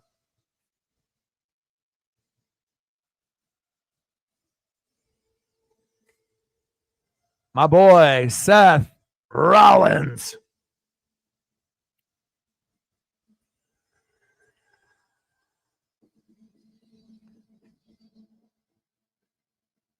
Reefer, prediction on who will be joining the group or what we're going to have here at the very end of the show? What's going to be the surprise? Is it Brock Lesnar? Is it a new member?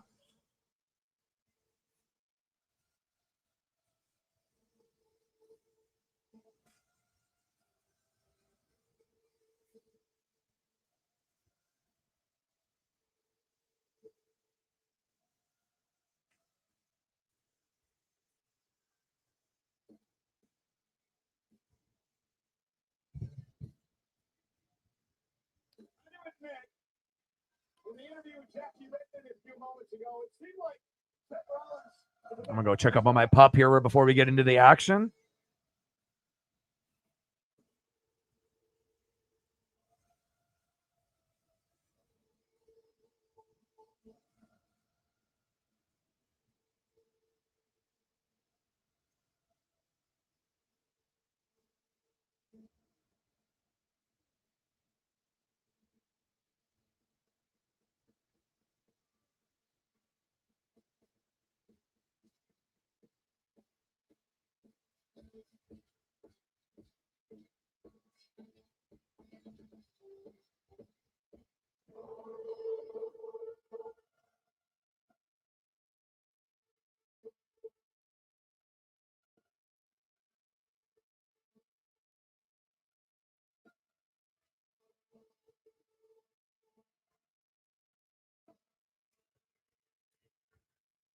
Let's head up to the great Alicia Taylor.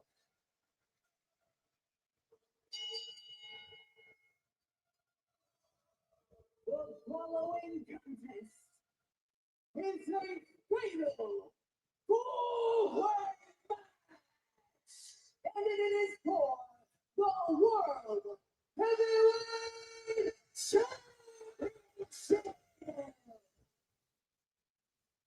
Introducing the challengers. First, from San Francisco, California, weighing in at 242 pounds, main event, Uso. Yeet, yeet. Next, from Los Angeles, California, weighing in at 240 pounds.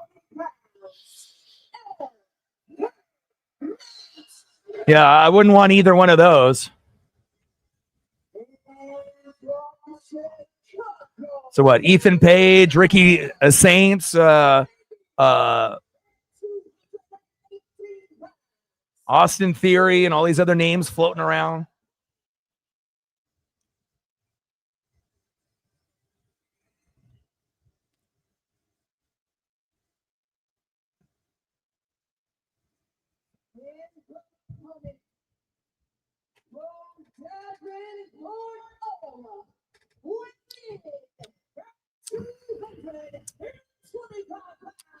He is the world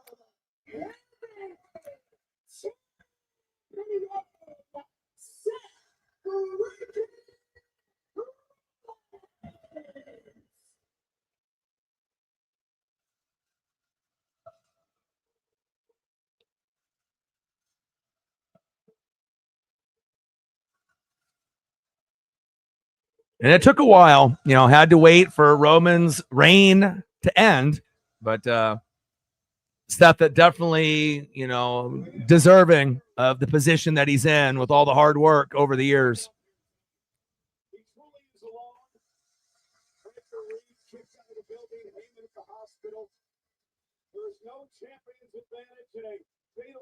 I mean, you would assume that Seth is going to retain. I don't really see any scenario of him not retaining, you know. But again, WWE has been known for some surprises and whatnot, but I just can't really see anybody with the belt other than Seth retaining. I just can't visually see it. Now, are the other three individuals deserving, you know, of having some gold at some point? Yeah, they are, but I just don't know if I see it here tonight.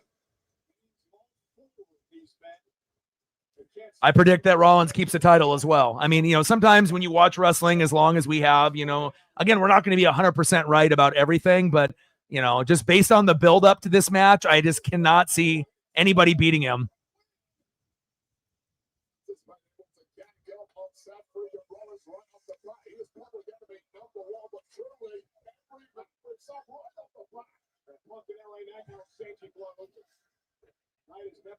Seth taking a break on the outside. CM Punk and LA Knight whips him into the ring.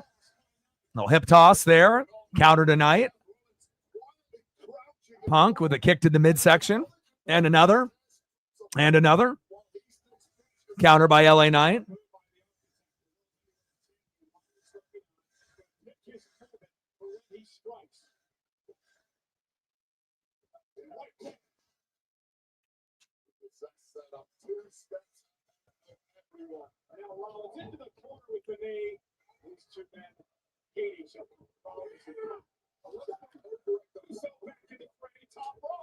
Crossbody by Jay.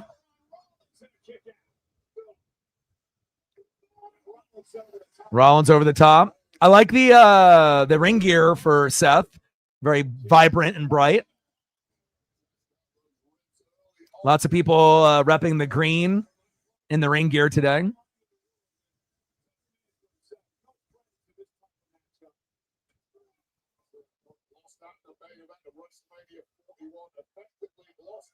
Unusual color choice for CM Punk with the gray and the green. Not sure if I've seen that from him before. And then Jay with the gray, a little generic. Could be a little bit more colorful. A little more eye-popping.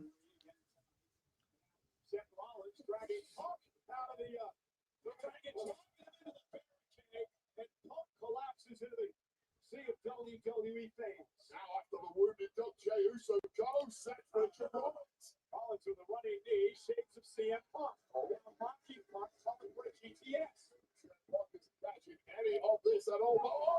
Oh, big clothesline to Seth. Biggest danger in a match like this, there's always somebody fresh. The way to light you up. Yeet. Yeah. Yeet. Yeah. Yeet.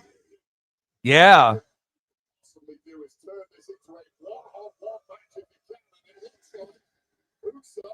Then the crowd got confused.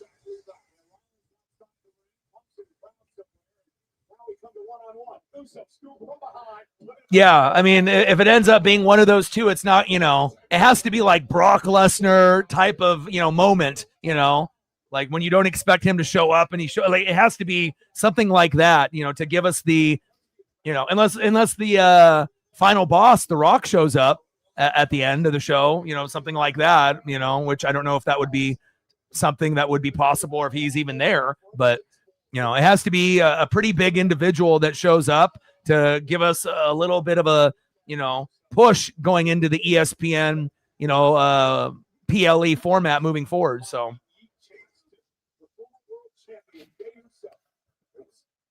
I mean, unless they are saving it for like Raw or SmackDown, but they're not going to have as many people watching on those shows than a PLE. So, has to be tonight, you would think.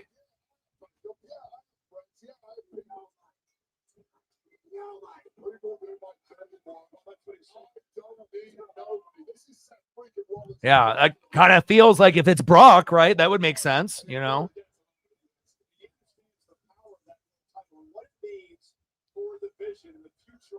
Because, I mean, you're going to need guys that are like built like bodyguards, like even Bronson Reed, he's like a bigger dude, but obviously with Braun, it fit with Heyman, but it has to be someone that has that look, right?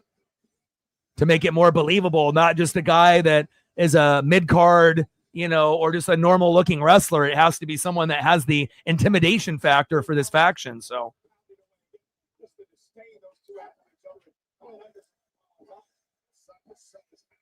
these three many times over, and perhaps now it's time to turn the tables to the visionary gets stopped. I don't talk about the world title just over 5 minutes at SummerSlam. We beat Gunther before Rollins cashed in to win the championship. Thank you. Oh,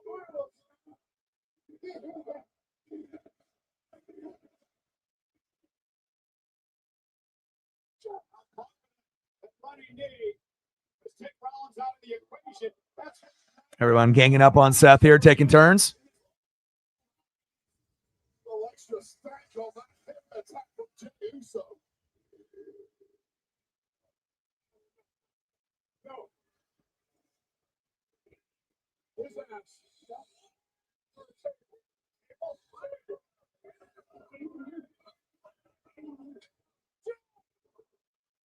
Get the tables. Really want to take the world champ out of the equation.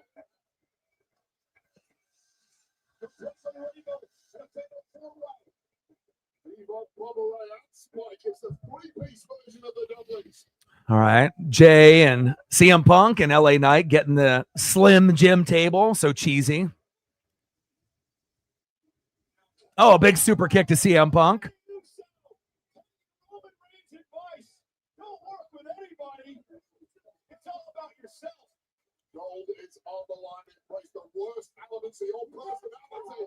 Big clothesline as Seth goes into the crowd.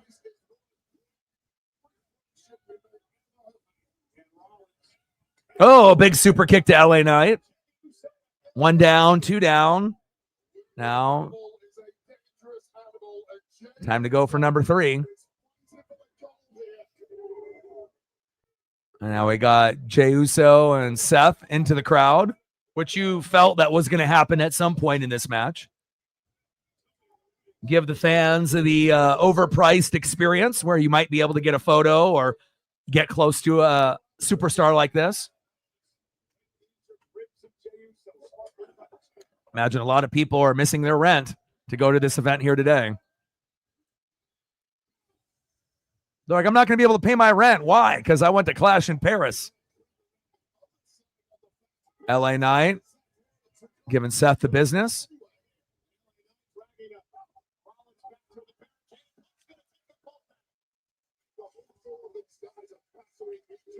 Now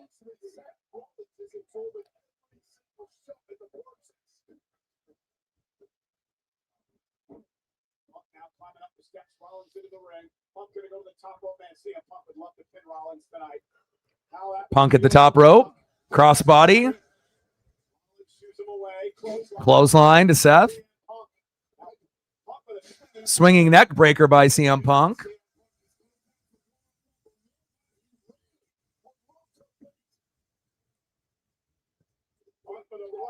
Big running high knee.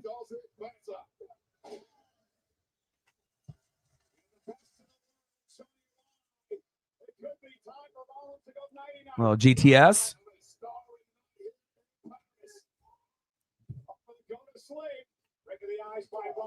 Oh, kick to the midsection.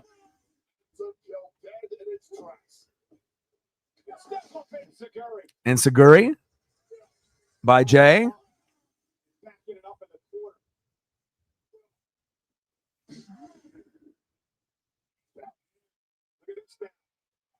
Oh. Oh. That was clean by LA Knight. Almost dropped him initially, though. Seth with the pedigree.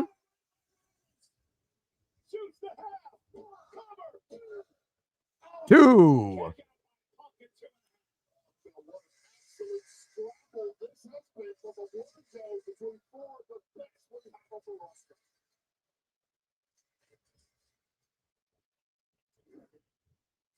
Incredible action. You see the that's a win right there. But astoundingly, a kick out from CM Punk, one of the heaviest moves in the arsenal of Seth Rollins, simply did not get the job done here. Yeah, I have to think that's really softened up CM Punk now. Kick to the midsection. And Knight lifted up high, Seth looking for the buckle. Oh, buckle bomb by Seth to LA Knight. Two.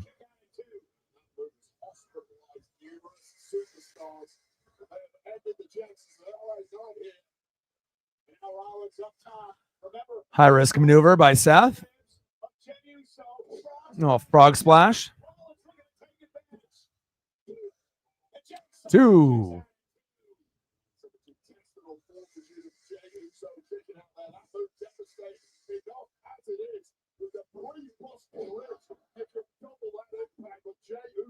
Still alive in this one.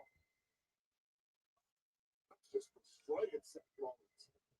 We saw a successful retention while he was in mid-air. Jay, LA Knight, CM Punk trying to catch their breath as Seth makes his way to his feet.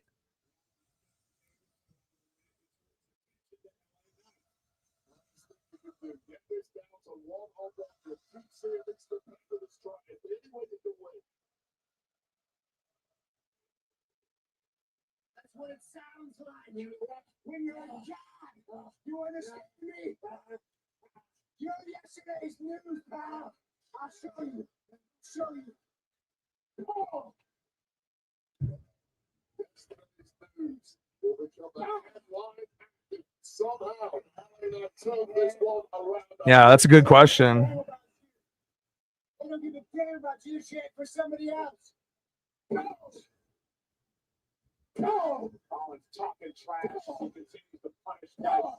Dangerous thing to do. Taking your eye off the ball, you're allowing a competitor on the outside to potentially protect you. So the next thing Just looking at the guys that have been injured: Chad Gable, Rey Mysterio, Liv Morgan, Kevin Owens, Ilja Dragunov, who's supposedly supposed to be back soon, Apollo Crews, Noam Da, Zoe Stock, Elton Prince, Tama Tonga.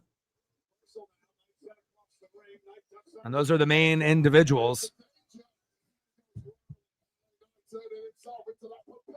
I think the only one that I've heard that might be close to coming back is Dragunov, but I don't think that really would, fit. Neither would Theory or Paige or Saints, honestly. It has to be someone like a Brock Lesnar type or like Randy Orton type, I would rather, Randy Orton joining would be, that would be ideal. Brock Lesnar would fit the part, though. And having that relationship with Paul, you know, in the past. Hey, Knight, yeah. Macho Man elbow drop from the top to Seth Rollins.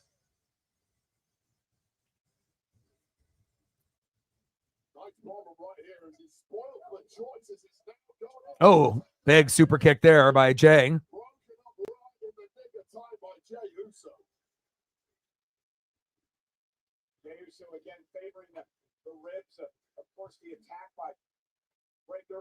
And we're in the matchup here. CM Punk, LA Knight, Seth Rollins, and Jey Uso. Main event here. And overall, you know, it's been a, you know, pretty electric crowd. Lyon, obviously, at SmackDown is #1 in the world, but obviously a better crowd than an American crowd for sure.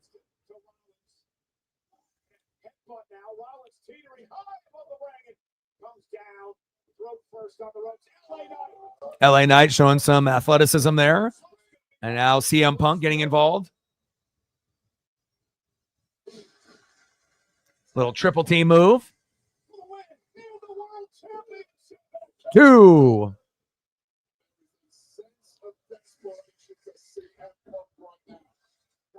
Yeah, again, the crowd definitely not as loud as Lyon, who brought the energy from beginning to end. And obviously, yeah, I don't know, maybe a lot of these people stayed up too late and drank too much and whatnot. So,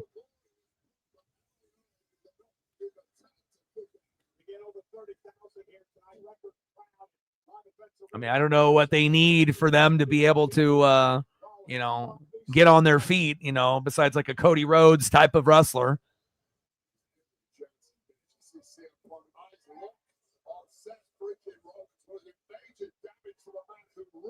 Slam jam, slam jam. Crowd does look tired. Hungover. Out of juice. Battery on E. Out of gas.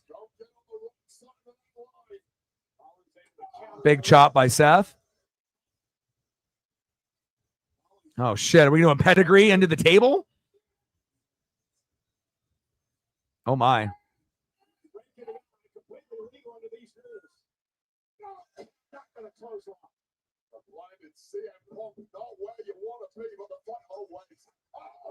And there goes Punk, and it barely breaks. Flew over the table. 2.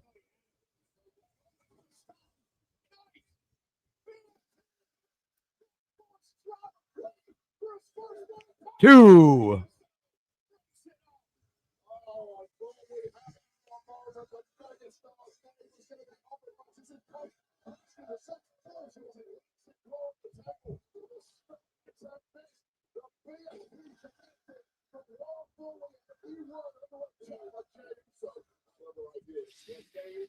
Getting close to the beginning of the end here in the fatal 4-way here between Jey Uso, Seth Rollins, LA Knight, and CM Punk.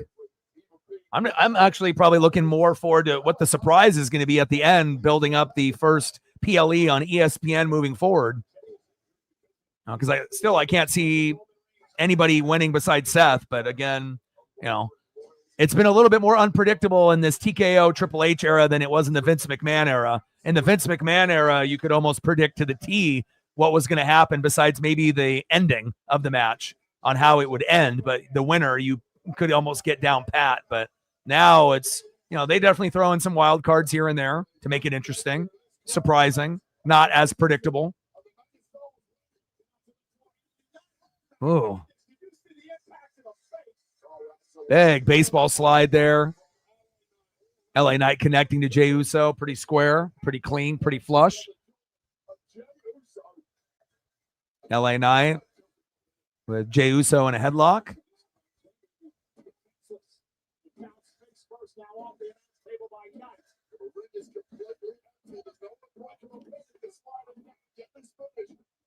Jay not putting his hands up like Becky Lynch. Good man.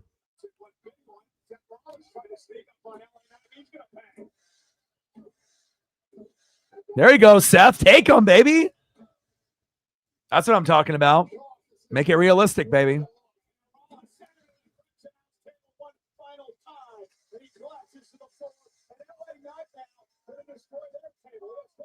Oh, French table getting destroyed.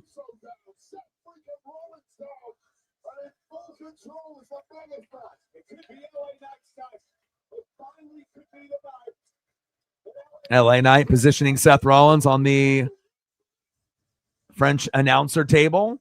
Climb up to that top there and try to do your Macho Man elbow drop. And we'll see if Seth moves or not. Only second rope. Go up to the third rope, my guy. And there's Jay. There we go. And LA Knight going through the table. And Seth Rollins sliding out of the way in the nick of time.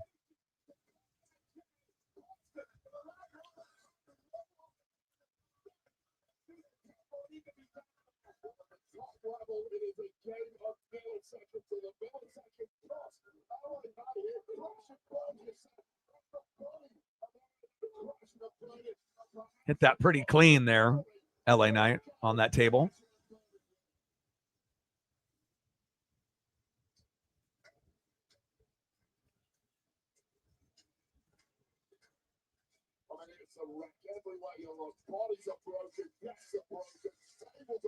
Jay into the ropes.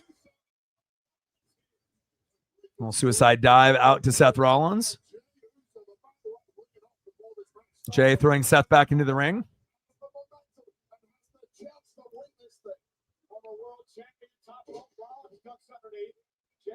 Oh, big super kick by Seth Rollins to Jey Uso. Jay with one right back to him. Counter by Jay.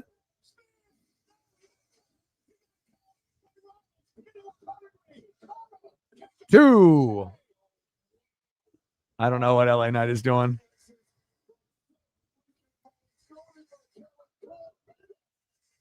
Seth trying to do the in-air pedigree, paying homage to Triple H. Main event for the World Heavyweight title. Seth Rollins, Jey Uso, LA Knight, and CM Punk.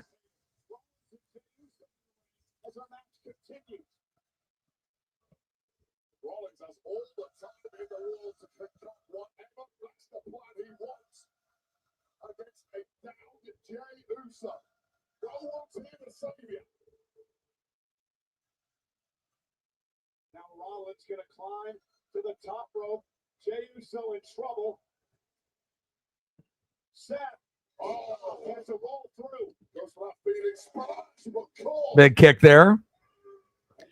I always get a little weary when I watch Seth at the top rope, you know, based on his previous injuries over his career. You know, I don't want him to tear an ACL, MCL, PCL, you know, or sprain something, and it always makes me a little nervous.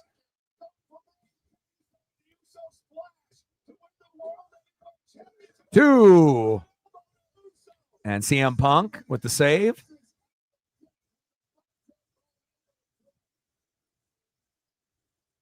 CM Punk hulking up. Feeling the energy from the crowd here in Clash of Paris.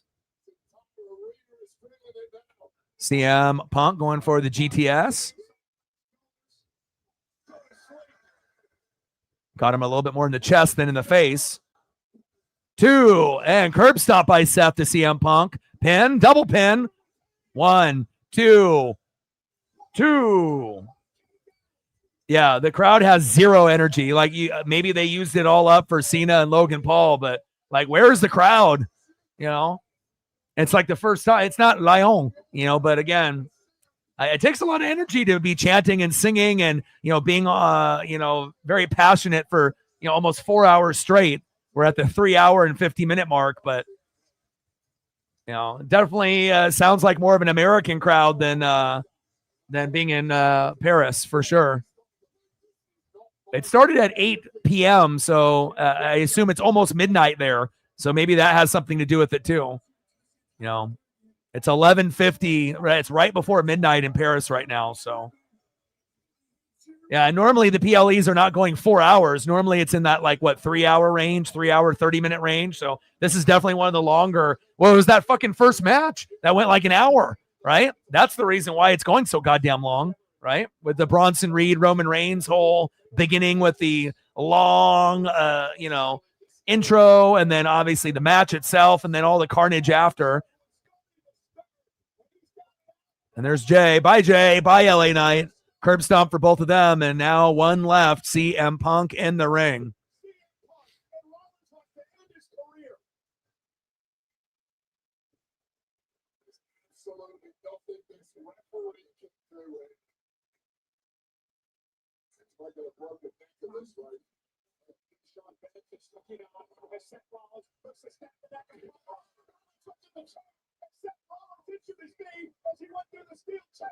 And here we go, CM Punk.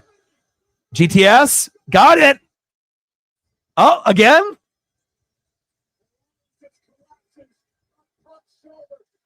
Punk smiles. Picks him up.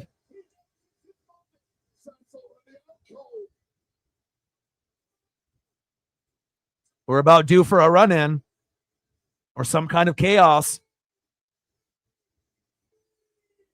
And who's that? Who's that?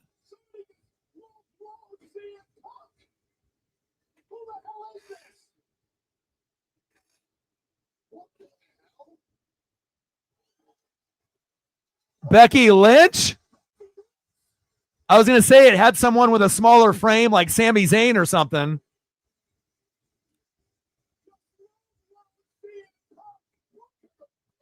And now it's over. Becky Lynch is the run-in? Becky Lynch is the new member?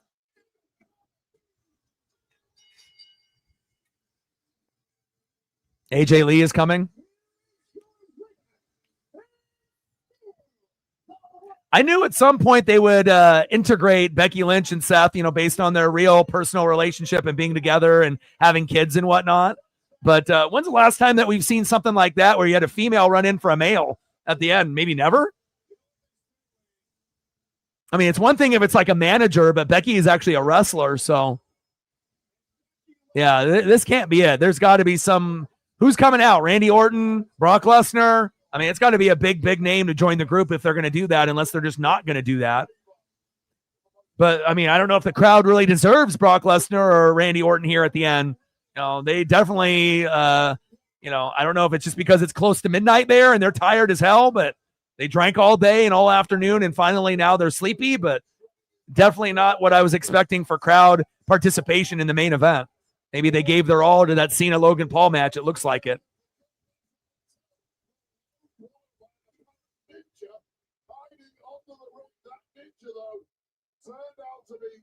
Yeah.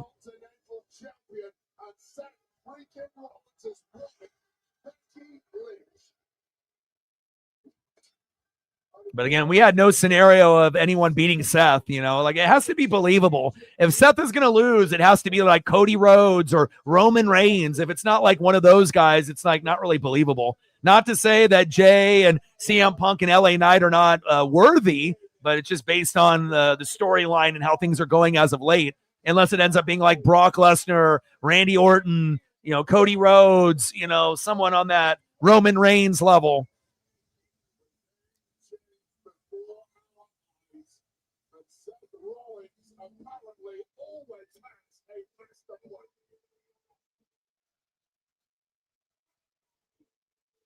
Are we ending the PLE like this? And that's it. Wow. No Brock Lesnar, no Randy Orton, no build up to the ESPN movement, just Becky Lynch. That's it.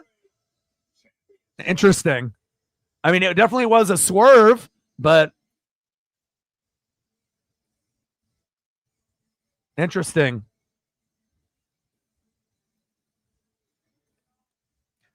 Now, is this just a one-time thing, or is Becky a part of the group now?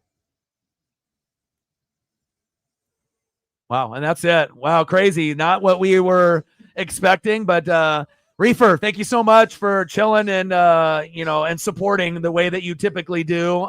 You made this stream successful, and it's always fun to be able to hang out with you once a month. And again, I'm going to grind it out with the Mariners, obviously, as we transition into next month. But when we end up having another PLE. Hopefully you're free and we'll be able to hang out together and enjoy another PLE.